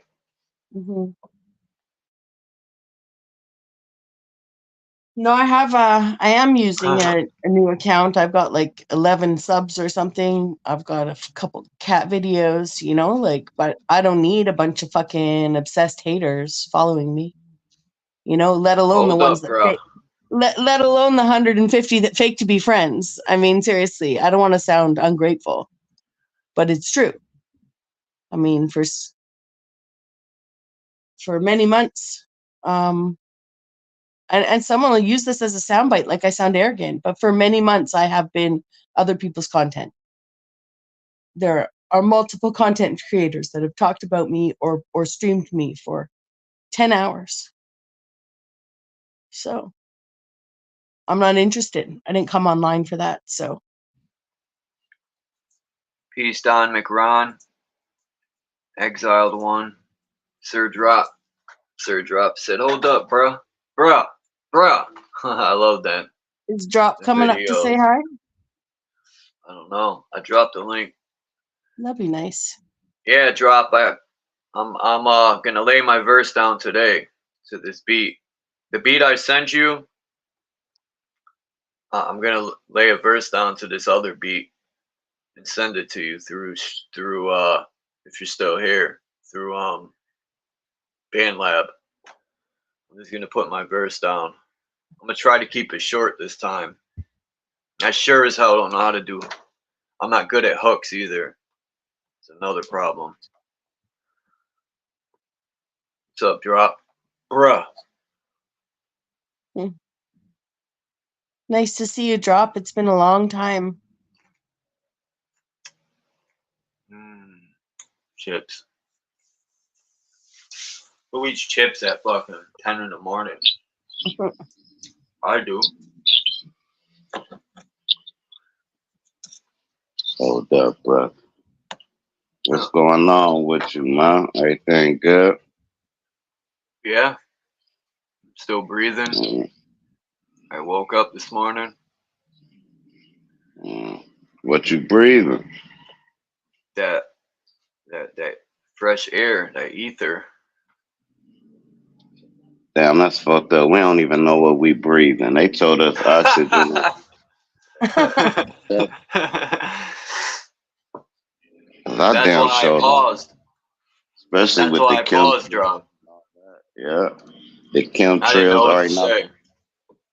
Dig this. You got they growing plants, right? And they putting GMO in the plants. Now them plants is still gonna bleed whatever they, you know, that's in it back out into the atmosphere in a carbonated form or whatever, carbon monoxide, whatever the fuck the plants do. And same thing with us, the poisons we eating and shit, we still breathing it back into the air. So that changed the quality of the air. Then they got the chemtrails and all this. That changed the quality of the air. Then you had these storms that mix it all up.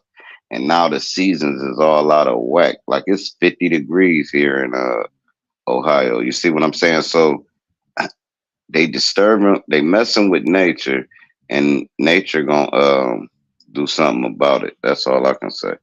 But what's happening with y'all? Y'all good?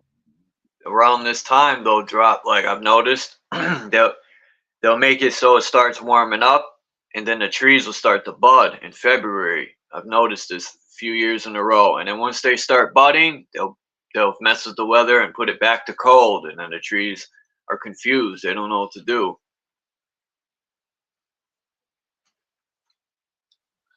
And the birds don't know what to do. I was watching some conspiracy theory. They saying that at least 50% of the birds that you see now is drones. You still got some real ones, but that's why they don't fly south or nothing no more. Other people say nature's so messed up with global warming or whatever theory that is, that the birds don't know where the season's at no more. But I know they don't fly south. Remember, they all used to get on the power lines. It'd be thousands of them, and you would see them take off and go south. Man, they just said, we gonna ride this one out. Yeah, we gonna ride it. Ducks doing that.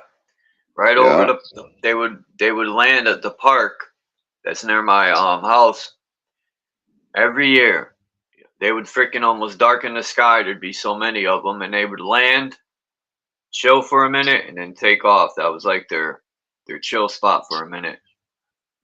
And there'd be so many of them, you couldn't even see the ground. There were so many ducks and geese and I think they're Hey, how many fake humans you think is walking amongst us? Now, when I say fake, here's what I mean. You have real humans and you have fake humans, but they all have real human bodies. So it's like this. When the fake human die, it's just dead. There's no coming back. There's no energy that leaves them. They don't be able to reproduce. They get one shot at life. Boom. And that's a fake human, right? That's where they get the rib. When they say they made a woman from a man's rib, they talking about the stem cells and DNA inside the rib, not broke the rib off. All right, cool. People don't know these things. Well, They don't. Go ahead, you got apple it. Bro. seeds. Did you know that I don't know if this is for certain, the statistic, but I know it makes sense, what I'm about to tell you. Okay, so apple seeds are not a seed to fruit plant, right? So they have about 1 in 90,000. This is what Ben Balderson said over on Weaving Spiderweb. So I don't know that part for certain, but what he said, 1 in 90,000 apple seeds is what bears sweet fruit, and the other 89,999 won't. They're crab apples. So you have to graft onto the real fruit, onto those trees. The fruit tree is sweet, or else they'll all be sour. So I say 1 in 90,000, Sir Drop. My experience online is, I would say my experience online shows less than that. So I don't want to quote Ben Balderson on his numbers there, but to me, the analogy of the bite from the apple and everything made sense. So, and my experience online, as much as the shit's going to bite me in the ass, what doesn't? Yeah, I'd say is about 5 out of 450. Hey, let me ask y'all this. Do you think there's any synthetic people online on YouTube with channels and in the chat? Yeah. For sure. There's all sorts of shit going on. I mean, if I were to believe in synthetic people, I don't believe in that. I think that all gives people an excuse to be inhumane. The idea of parasites, or the idea of demon spirits and something running, it's like born that way. You're not accountable. You either have free will or you don't have free will. Grow up and be an adult, so I don't necessarily even believe in this NPC. I think it's just people whose spirits are so degraded. They're just so degraded that we want to give them an excuse. That's the thing about projection. People can always see the projection of the negative, like, oh, I think you're jealous, Drop, or whatever, when I'm expressing my jealousy of you instead of your jealousy of me. People project all their good stuff on people too, and then they expect people to measure up. Some people are just fucking assholes. Oh, shit. Right. Now that's where you get the synthetic people. Like when I say synthetic people, all right, you got people that never had an emotion to cry, laugh, never fight, nothing. They just cold, just robotic. There's people like that. You understand? Like Jeffrey Dahmer would be a prime example. He's a soulless person. If you can fly over a thing and drop, I think you're making excuses. I think you're making excuses for people, right? To say they don't have a soul. There are parasites for sure, and there are robots like this chick. You got good people and you got bad people. You can put them both and raise them in the same house the same way. One of them gonna Cain and Abel. Ain't no way around it. And they born like they're evil people. You have a baby just bite another baby. I bet that baby gonna grow up to be evil. The one that bit the other baby for no reason, their whole life you're gonna be like, yeah, you a snake in the grass. Their whole life. You can just see it. dealing with people. I mean, now is it an excuse for them to do it? No, it's an answer for why it's happening because I can't fathom Well, something. then I think Something. yeah. Go I ahead, think you got these it. soulless people don't not only exist online, but they're contagious. I think it's contagious for some people. Oh, I was saying in the world online. I ain't met not a soulless person. I met a lot of agitators that want to stir your waters up and keep theirs calm. I met a lot of people like that. You want Alka-Seltzer in my water, but you want crystal clear water. So I just fell back on that type shit though. I know what you're saying, but soulless, I don't know. I think to communicate with us, you gotta have some type of soul. I don't know.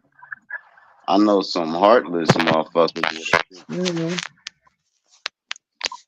I know people that do asshole shit, but they wish they didn't do it. So are At you least when they you talk about soulless people, you're not just talking about like the robot style person that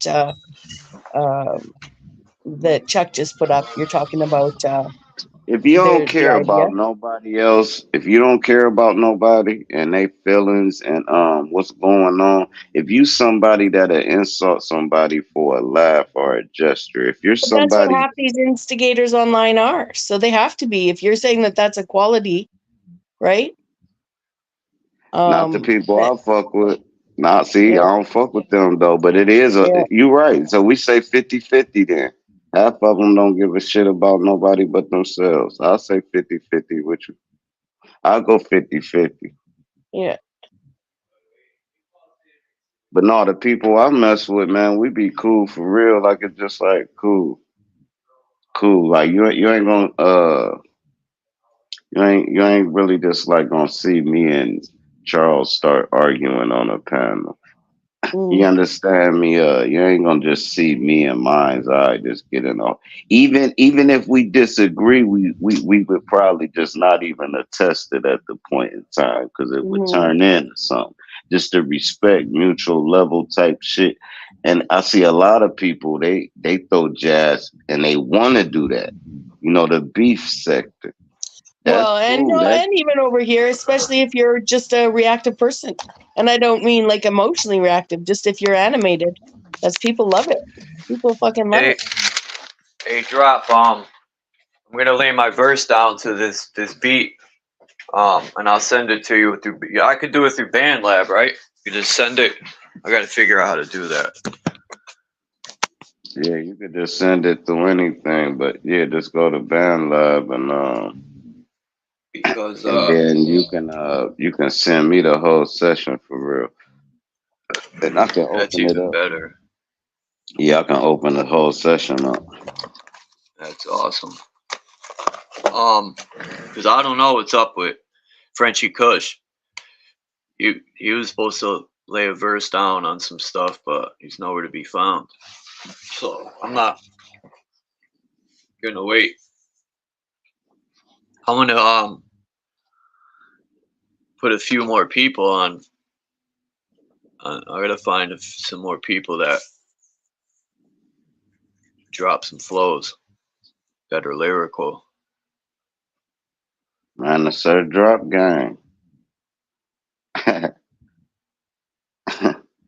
The Sir Drop gang, put the whole Sir Drop gang on.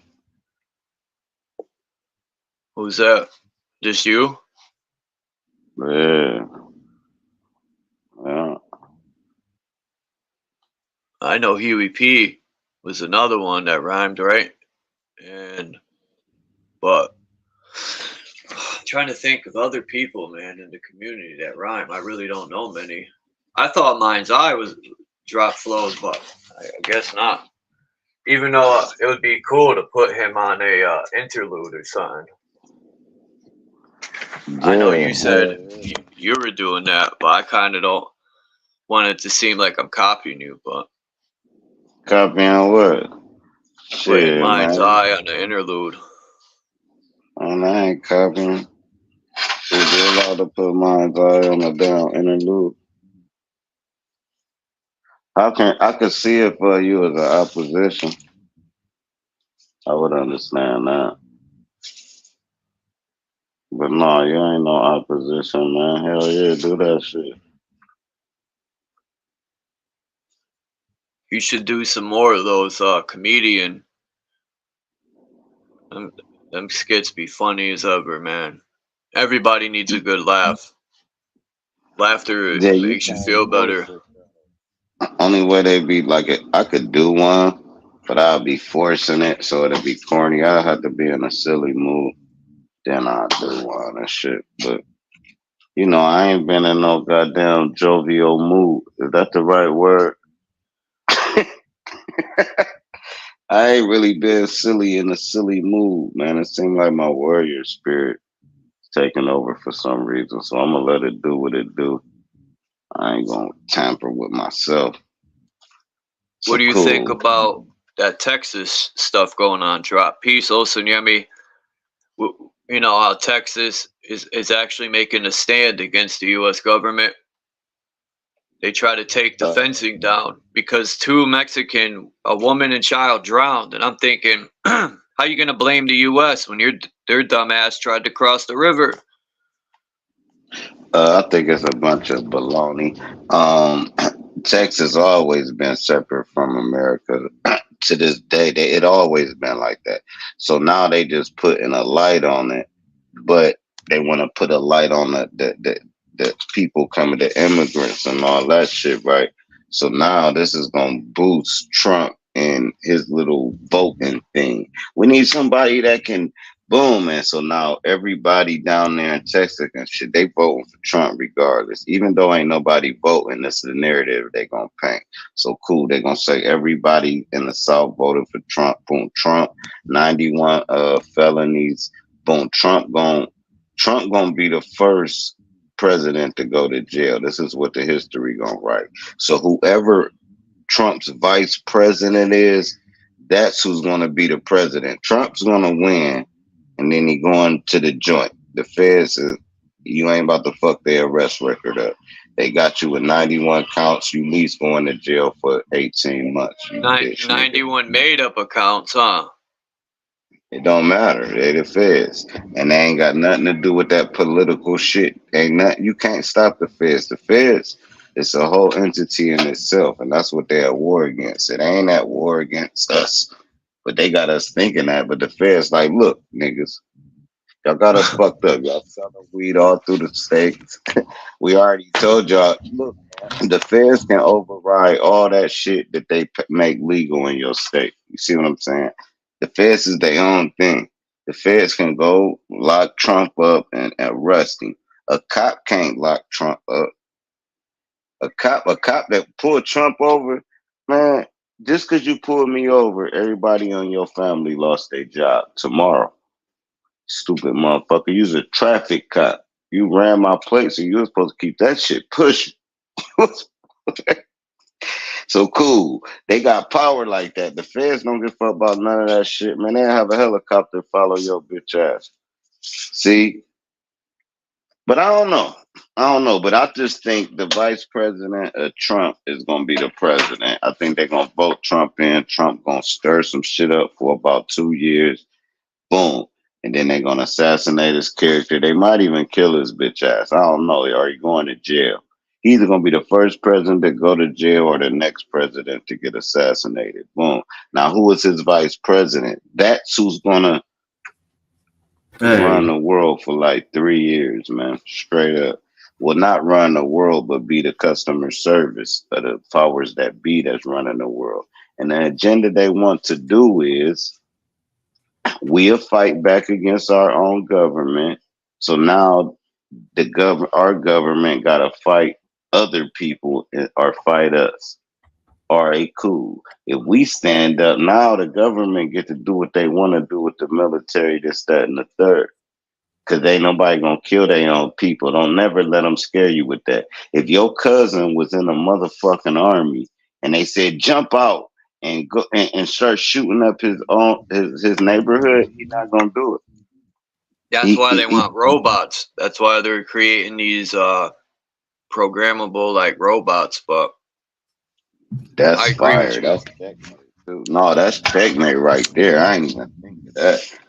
Mm-hmm. The robots, because they know They know, Yeah. they know people, you know, will be hesitant. So if they order a robot to do it, it's got no feelings and it's going to carry out that mission. But a person with heart, they don't want to attack their own country. They'll either Okay. put robots or the UN will come in. So before I introduce myself, I'm Exile One. I heard you guys talk about drama earlier. I actually come from the drama community, but I participate with a lot of communities. I've got a friend that's got a show called The Shit Show over there in the drama community named Game Over 2. I'd like to present his intro video that has some of his rhymes and raps in it, if you don't mind. You said you're looking for more rappers out here, more artists out here, and he's pretty decent. I mean, I could drop it in the back chat also if you're. Hell yeah, play that shit, man. Cause that sound like some hood talk and all that. That's dope as hell. Hell yeah, Right. let's check them out. Let me present his video then. It's the intro to their show called The Shit Show. I think I've heard of that. You probably have. We're pretty famous out here. We're one of the biggest drama communities. But yeah, I'm presenting the video in the background if you can pull it up. And I'll play it for you. It's just the intro to our show. All right. Let me full screen this and then hit play. You're a fucking retard. I've been patiently waiting to blow. I said that. You know what you could do? It's just a thought. Okay? There's a little bitty button that's on your computer, and it says power. And if you hit that motherfucker, Game Over also does this edit. it's gone. Gone. You don't get to hear nothing. You don't get to see nothing. You don't know what people are saying about you. It disappears. Welcome to the shit show. We got you feeling like you did the walk of shame. We're the ones to blame, going hard up in the paint. Walk a flame with the flame to the strain. AC a game, can't be tamed. Yo, look at what we became. Critically acclaimed, had to rearrange every claim so we can entertain. In the rain, sun, and the snow. Texas to Toronto, Miami to Chicago, Puerto Rico to Colorado. We the gods and the diablos. And if you didn't know, now you know. Pick it back a line of bowl, drink it, take it out of bowl, puffing on a medical, now you see him get incredible. So come on over for the boat. But we ain't here to save a hoe. No. All original, undisputable, top of the pedestal. Welcome to the fucking shit show. Welcome to the shit show. Welcome to the motherfucking shit show. Welcome to the shit show. Welcome to the motherfucking shit show. Welcome to the motherfucking shit show. Welcome to the shit show. Welcome to the motherfucking shit show. Welcome to the. But that's just the intro, bro. He's got a lot more music on his channel called Game Over 2 that you can check out. Game Over. Can you drop his link in the chat? Yeah, I can go to. I like that little verse. I like how he put that demonic sounding voice with it too, man. Yeah, he does all the video edits too. Yeah, he's very creative. He does art. He does a lot of fucking things, bro. And even though he participates and he's a co-host of the drama channel, he's a lot like me, man. He goes to other channels that are non-drama and he don't bring the drama over there. Oh shit. Now his buddy AC, I can't co-sign for AC. AC likes to stir the pot.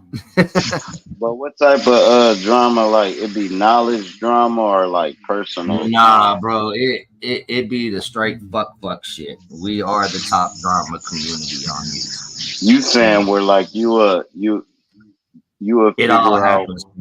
It all happens. Nigga work. It's not a good place to hang out at that show. I'll just put it that way. So y'all got the community that find out where you work and call it job. Yes.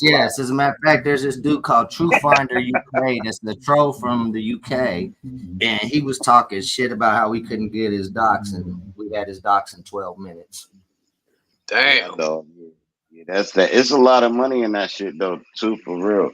But you putting your shit out there, man. Motherfuckers will just pull it. You'll be coming out of Walmart, bro. They'll just pull up on you like, hey, sir, drop. You'll be like, man, what's up? Yeah. deep, bro. It's a whole. It's like way different, man. It's way different. But shout out Back in to the day, you could get away yeah. with a lot. Today, there's cameras, and your whole life's on the internet.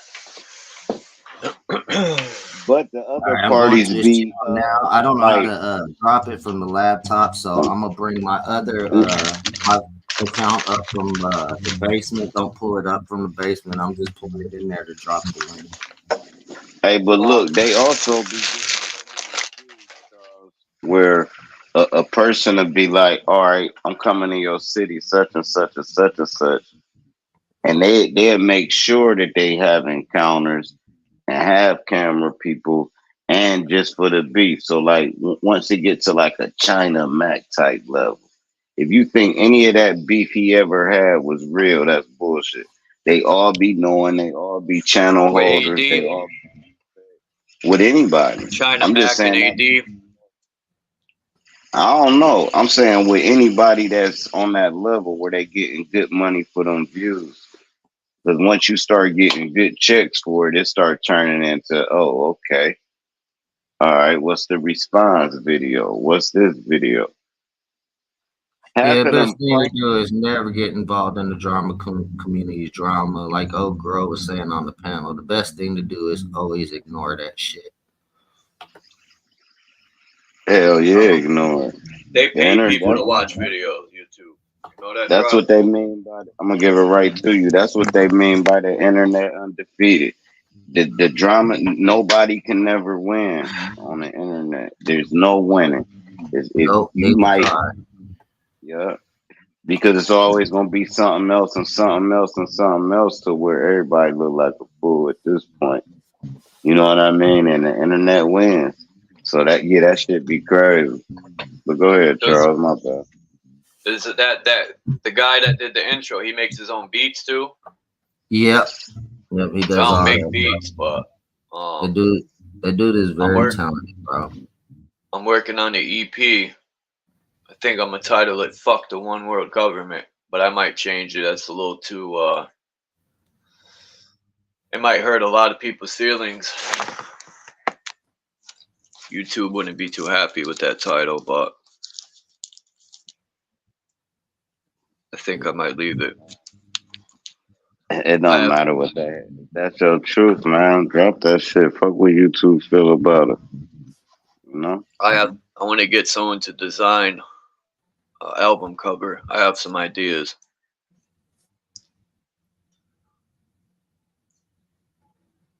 All right, don't pull this other Exile one up. I'm just using it to drop the link in your back chat for you, bro.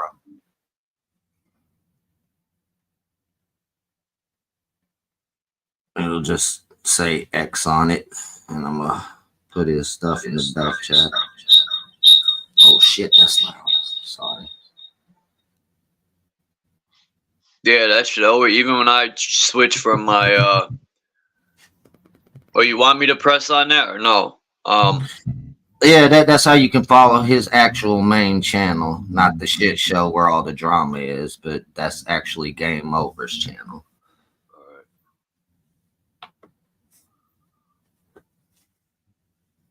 Yeah, I don't.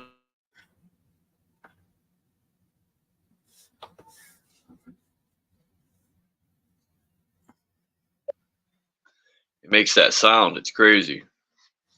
I don't know, but definitely, man. If you reach out to him, just tell him Exile One told you about him and shit, and he'll be open to talking to you about the music shit. Chief 18 Wheels said, "I made all the Drops beats. He don't even give me my royalties, though."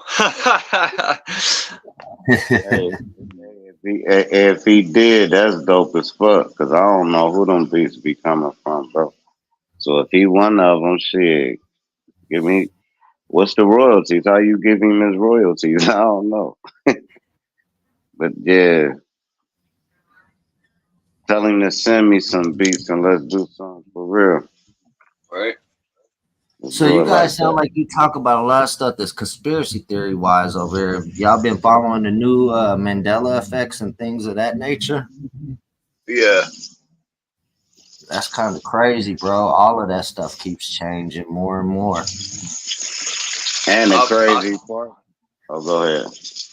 I was just gonna say, you ever heard Drop's music, Sir Drop? Nah, to be honest with you, I haven't. If you got some, I'm willing to listen to it though.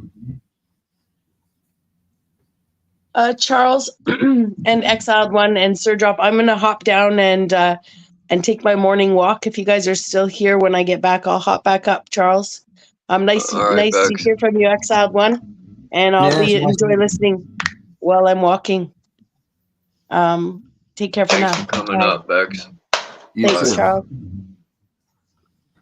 Hey, but hey, what's crazy about the Mandela effect is I don't think it's nothing they're changing. I think it really changes. It's like it's too wicked. It's like you can go get the old book. You can have the old book of the Bearstein Bears in your house and go get it, and it's still changed. That's the Well, see, Matrix, bro. That shit crazy. I realized that it was a real thing yesterday. I've been contemplating, is it a real thing? Is it not a real thing? Because I haven't experienced any of it in my real everyday life. Well, one of the new Mandela effects that came out is Michael Jordan is no longer wearing basketball shorts on the shoes. He's wearing whole goddamn pants. And I picked up my Jordans and looked at them, and sure enough, he does not have shorts no more on my own pair of Jordans. He's wearing a pair of pants instead of shorts. That's weird. That The Fruit is of the weird. Looms. I used to wear tidy whities when I was like 7 years old and 8, and then they took the cornucopia off the symbol. I know it had that. Yes, it did. The fruit was sitting inside of it. You could do a simple one. Remember the yield signs? The motherfuckers used to be yellow, bro. They was not red and white. Now they red and white. I guess they changed every last one of them. But if you go watch old videos, it's still red and white. So it's shit crazy. Son, right. That's something that you can explain with times changing though, but like kind of like AI. you know the Star Wars thing, the verse from what's his name that played Darth Vader. You know, everybody's trying to say it didn't say what it used to say, but even the actor that played Darth Vader remembers the way it used to be said. Well, maybe they tapped into Mount Meru, man, or by them tapping into the Aurora Borealis, the ether, they're able to somehow switch shit up like that, man. Maybe we are in a computer of some sort. Maybe the creator did create this Saturn cube computer and we're in it. I mean, it kind of makes sense logically. What are they tapping into to change it, you know? I'll say a part of us in it. I'm saying it's so deep that that's just a particle of what's really going on. Yeah, you know, simulated universe, la la la la. I think like a part of us is in that part of life, but it's so many different phases of life. This is what worlds inside of worlds. All right, cool. It's like this. They call it what? Parallel universes. Sometimes they intertwine, sometimes they clash, but it exists.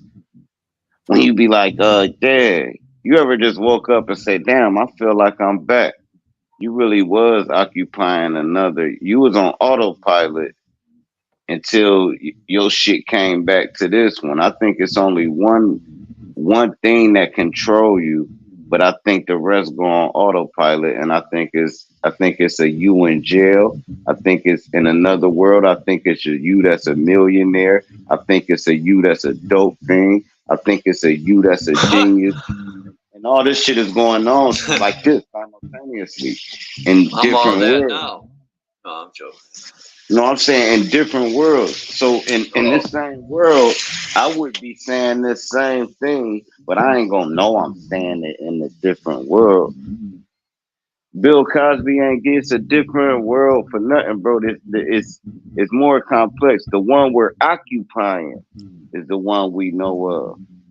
But man, we in a whole lot of different worlds, man, and that's called astral projecting while you still awake.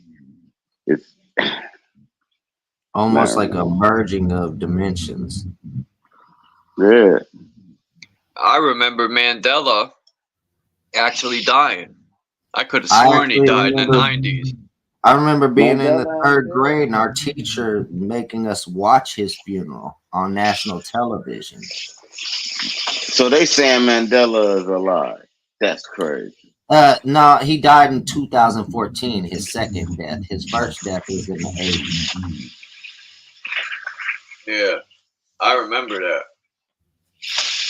Yeah, I That's did why they too. call it the Mandela effect. I remember that Chinese dude that walked in front of the tanks. They ran him over. Now they don't run him over anymore. They ran him over. I don't remember Yeah, that. yeah, it was a protester in China that walked in front of some tanks during a military parade. The Yeah, original, it was on the Time dimension that I magazine was cover, in, no? the tank ran his ass over with him and his grocery bags. In this new Damn. dimension on the video footage, they let him pass through. That's insane. Hey Well, Charles, man, I'm about to hop down, man. Hey, I'm gonna leave y'all with some food for thought, right? I was watching my homie's video, right? He in a car, he got a sunroof. The sun is coming through the sunroof, right? He on the expressway. Boom, he doing about 80. He talking, right? The sun never left his sunroof, right? It stayed in the same spot. Okay. Now here go the gym. Do you know that sun can follow anybody and everybody that's moving in every direction and stay in the same spot? This is the matrix. And these are the worlds I'm talking about. Everybody got their own sun. Everybody got their own moon. Everybody got their own star. This shit deeper than what we. My bad, but I'm gonna holler at you in a minute, Charles. Yeah, I'm gonna send you that later. All right. I gotta put the verse down, and I'll send it. Well, I've always looked at it like we live in a strange reality, being creation itself. You know, when we create the AI is capable of things that we consider living beings capable of. But, you know, they're artificial. Well, if the creator was originally the only thing there, that means all creation after him is artificial in technicality anyway. So that's why I lead towards this could all be one big ass program. That's what I'm thinking. Like, and I've noticed too. Like, I showed this picture earlier. Let me put it back up. I was watching this video of this robot chick in the back of I forgot that singer's name. Katy Perry. Yeah, Katy Perry.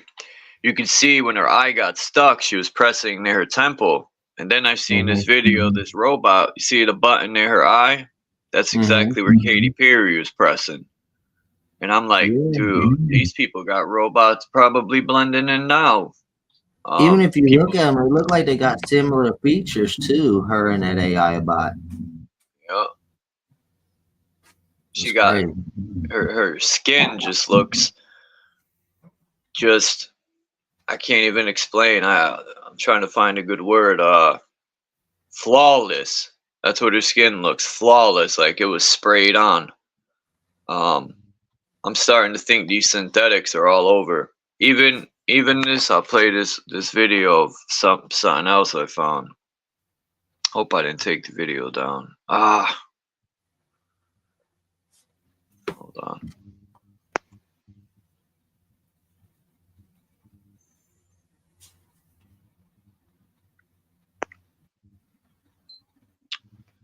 Come on, I know I didn't erase it. Here it is. I hate when the phone, they send you my phone, they'll send this update thing and there's no way around it, man. They'll just update your phone whenever they want. I hate that shit. Yeah. But this video right here shows there's robots in the NFL. Our director, Lance Barrow, producer, happened to catch this just as the anthem ended with Moreno on the Denver sideline. First and 10, Kansas City from the Chiefs' 14-yard line.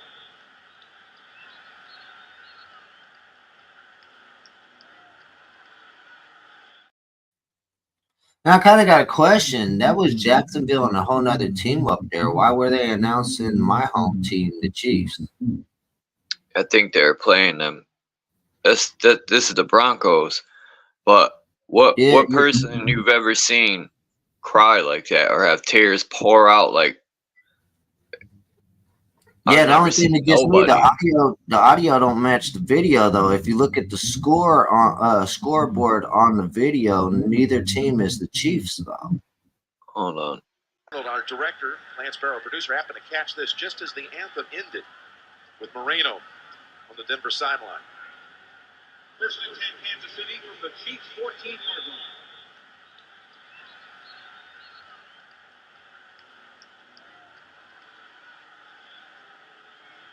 Well, it's a big game, emotional.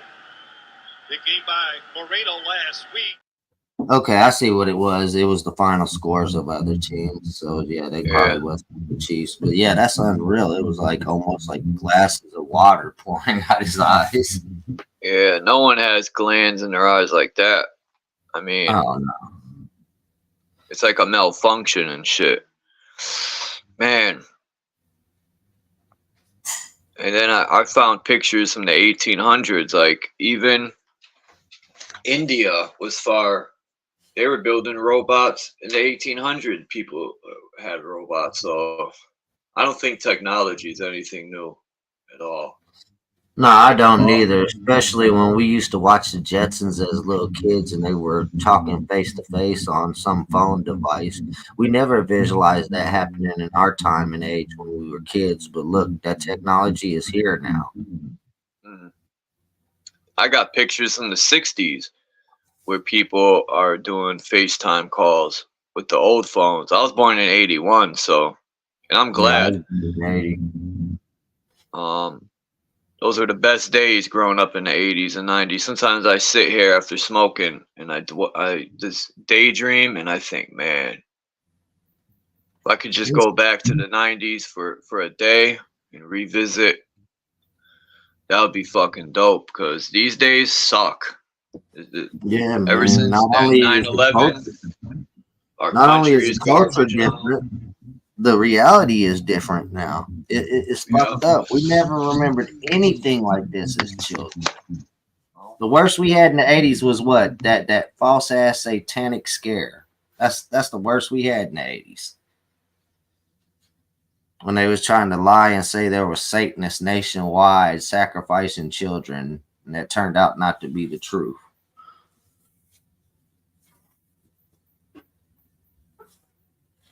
Well, it was nice introducing myself to you guys. You guys take it easy. Have a good stream. I got some stuff I gotta get to. Yeah, thanks for coming up. No problem, man. Exiled Thanks One. for having me. I'm gonna check the channel out and definitely comment and see if he would like to create some music. Yep, and I'll let him know somebody will be reaching out to him. I'll catch you later, though, bro. All right, man. Peace. Let's see. The Jetsons. Yeah, I had a robot Rosie. I remember that.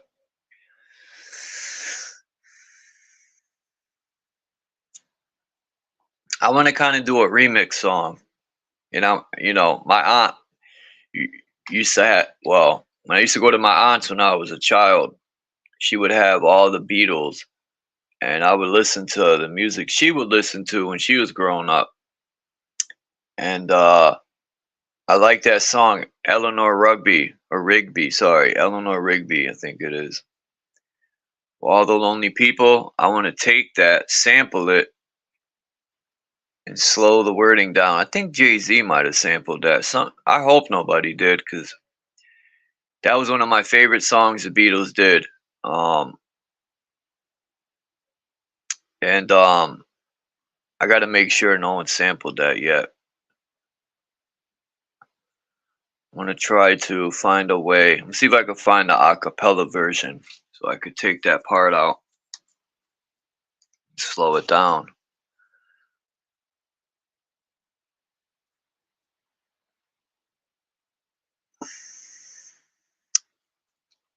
this world. To me, it seems we changed dimensions when that September event happened.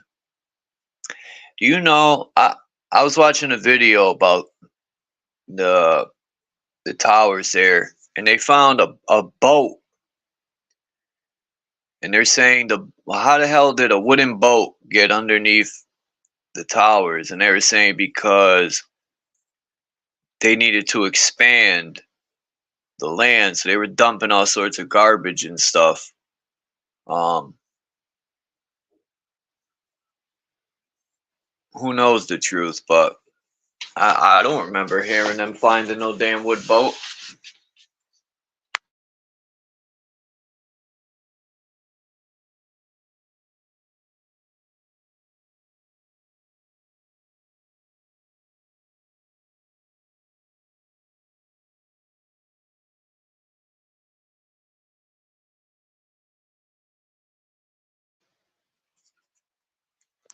I'm eating chips. I don't want to be chewing in people's ear.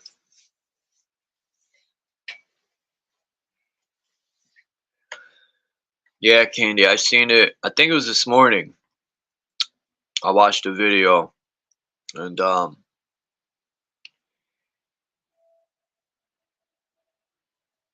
I got that video. Let me see if I still got it uploaded here. That shows the graphic images. And he made a tweet which got screenshotted and saved by thousands of people, thankfully, before it got deleted the next day. He said that the people down here that were meeting were facing the ultimate evil or something to that effect. And there's an entire advanced civilization there, including some of the largest pyramids on Earth, right in Antarctica. We drove slowly through and past the buildings, all of them very gray, windy. And we rounded a corner and came upon a red one. We stopped. I got out of the Jeep and started to crunch across towards the front door. I was told no. To the window.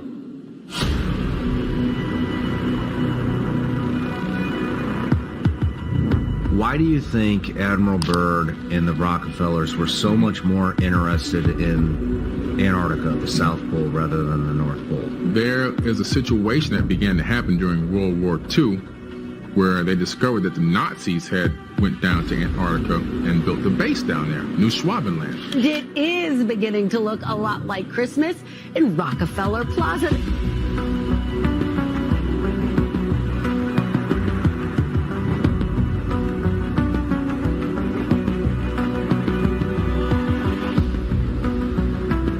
The world's leaders were there at the same time. They went to go meet with who? And Buzz Aldrin was invited. A space traveling, an astronaut goes down there to meet. Hey, it's Buzz Aldrin.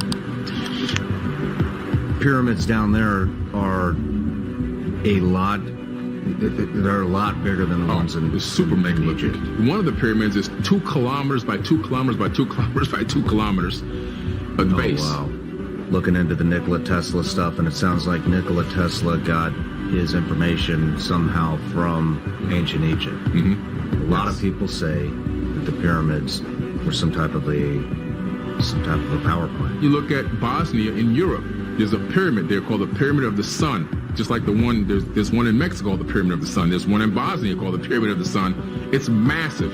There's tunnels underneath that are connecting the pyramids. But inside of this one tunnel, they found this gigantic crystal. It's called a K2 megalith. And on it is written in runes, it says, "We must stand in defense until we can open the gate." Open the gate. Open the gate.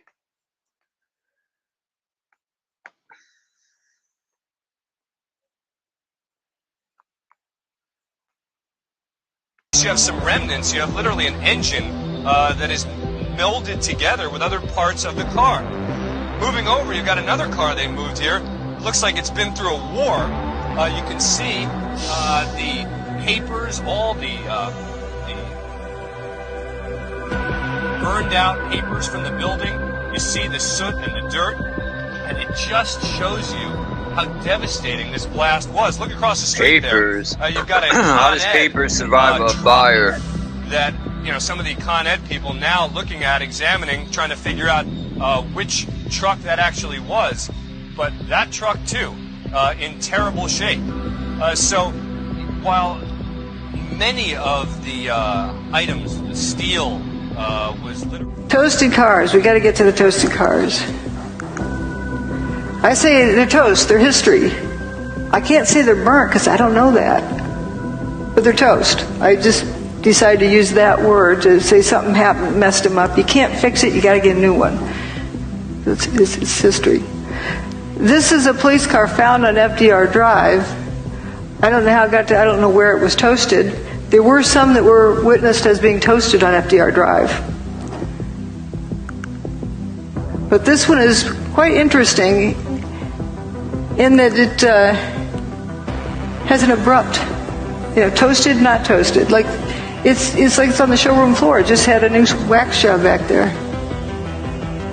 What abruptly stops? A real fire, a regular fire, doesn't do that. It would be lapping around the corner. Also, why aren't the lights melted? And you have the circular spot on the other side. Gas tank is still, fine. This is where all the toasted cars we're seeing that I'm aware of, as well as the toasted car lot. And the ones we were looking at were down here. And an emergency medical person said you could tell it was hot at the Trade Center because you could feel the heat from the bridge. But paper wasn't burning down here. How could somebody over here, 3/4 miles away, feel heat? Something that they perceived as heat. You said you saw melted tour buses, melted cars? The cars that were right down there, it was just unbelievable. They were twisted and melted into nothing. The debris is just unbelievable. And then you can see fire trucks and police vehicles that were down there early that all their windows, the windshields are completely blown out must have been from when debris dropped. But even more jarring, I think, is this scene right here. Look at these two cars placed on top of one another. I think when you think about the impact that these planes must have had, it's hard to visualize. I don't know what to say. Because everything melted. But here, at least you have some remnants. You have literally an engine that is melded together with other parts of the car. Moving over, you've got another car they moved here. It looks like it's been through a war. You can see the papers, all the burned out papers from the building. You see the soot and the dirt, and it just shows you how devastating this blast was. Look across the street there. You've got a Con Ed truck that some of the Con Ed people now looking at, examining, trying to figure out which truck that actually was. But that truck too, in terrible shape. So while many of the items, the steel, was literally melted. People who have been right down next to the base of what was the trade towers say there's virtually nothing. Yes, we'll stop here on this toasted bus picture. And realize there's no burnt marks, no scorch marks. The toasted bus. But yeah, these poor reporters, they're doing the best they can. Remember, the evidence is the truth that a theory must mimic if a theory is correct. Starting out with a theory, if you haven't figured out what happened first, you're just solving an imagined problem, not a real problem. So it's so important to look at the evidence. As we've seen, the evidence is showing us a different story than what we were led to believe. Now this toasted bus, notice there's no big flame marks running up beside the bus. No scorch marks. Is that going? Oh. And then we have also this vehicle that's already rusted. You can see Building 7 is still standing. Every car up this road was toasted in some way. Every vehicle. I call this the swamp. I think you can see why. Is it the sound? Oh, yeah. No door handles. Yeah. Not a trace of window glass. Same thing in Maui. Just like in New York, FDR Drive is like when they were practicing. Oh man. More debris falling from a nearby building, the World Trade Center. Like Maui, West Broadway and Barclay. Very difficult to breathe here, but look around. This must have been ground zero where this thing blew up. Car after car after car. Buses completely obliterated and burned straight down to the steel. Behind me. Yeah, he was describing it the best he could. Here's more of that street. And notice no door handles. Now that in itself isn't surprising, but we're just noticing the patterns. It seems that door latches, trunk lid latch, this door, door latches and door handles were completely gone. Also, this looks like it was sandblasted, ready for a new paint job. Not a trace of window glass left in that. And that's what seems to be a trend with the toasted vehicles. Something happens to the engine compartment too, like this one down here. And notice again this distinct abrupt line between different parts of the car. Now, often folks say, well, that's just like any old burnt car. Here are burnt cars up at the top. Notice these rings of burn marks around it. And burnt cars also have remains of window glass. This is clean down here. And here we have traces of window glass left.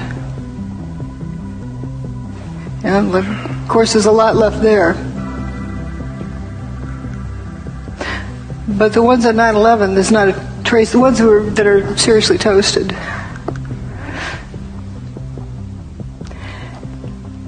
Doesn't look at all. These are uniform colors, like they've been sandblasted, ready for a new paint job. And the insides are completely toasted. I think they threw this stuff in afterwards. But the stuffing is still partly here in the burnout car.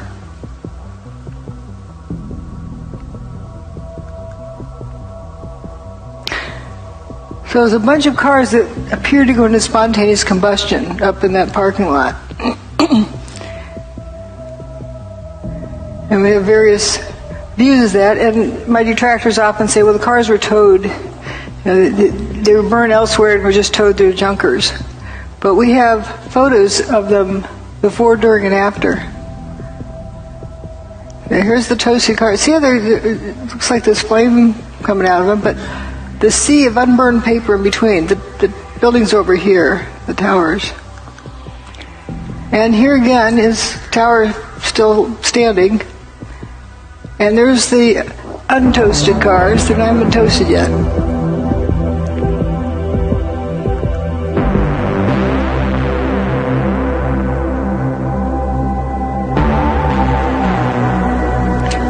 And there they are. They haven't been toasted yet. They're still in good shape. I actually thought this car was white, but I was surprised to find it was black. And here, it's still in good shape. People are evacuating. Here it is after it's been toasted. And you can't tell it was a black car. Just all in a line, they just went poop.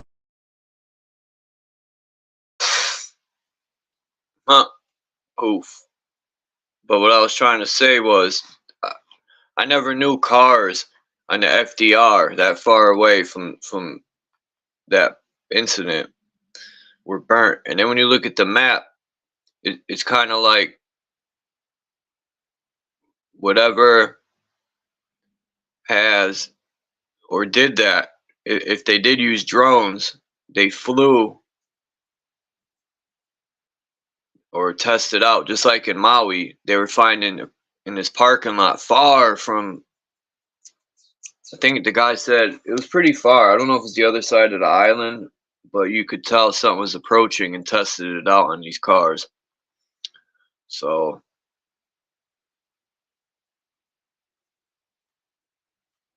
and that's crazy. There's no glass. They either burst it out or melted.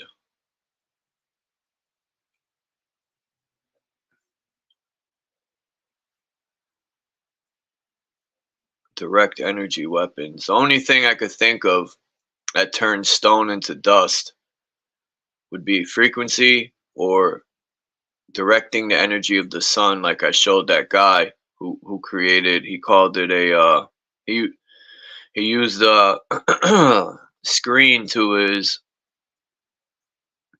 projector TV and created a damn, what do you call it? He called it a death ray or something. And that shit was literally melting. He put a rock, he put a brick, whatever he put, man, and directed the light on it. It damn near, it melted the freaking regular rock and turned it into glass. It was literally melting the rock on damn near on contact.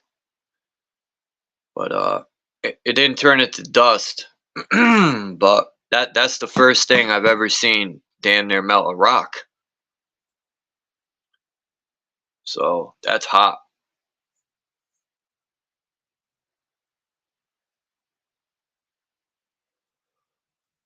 Now, I don't know if there's going to be a big show on that day. I said bid show. I messed up. But yeah, let me jump out of here. I'm about to go do a few things. Probably go live later or in a few hours, but I got some stuff I got to do. And I appreciate you all, man. Thanks for coming by. And if you, I don't know what the conversation will be, but I'll figure out something. But peace, everyone, and I'll check y'all later. Have a good day, night, afternoon, morning. I appreciate you all. Peace.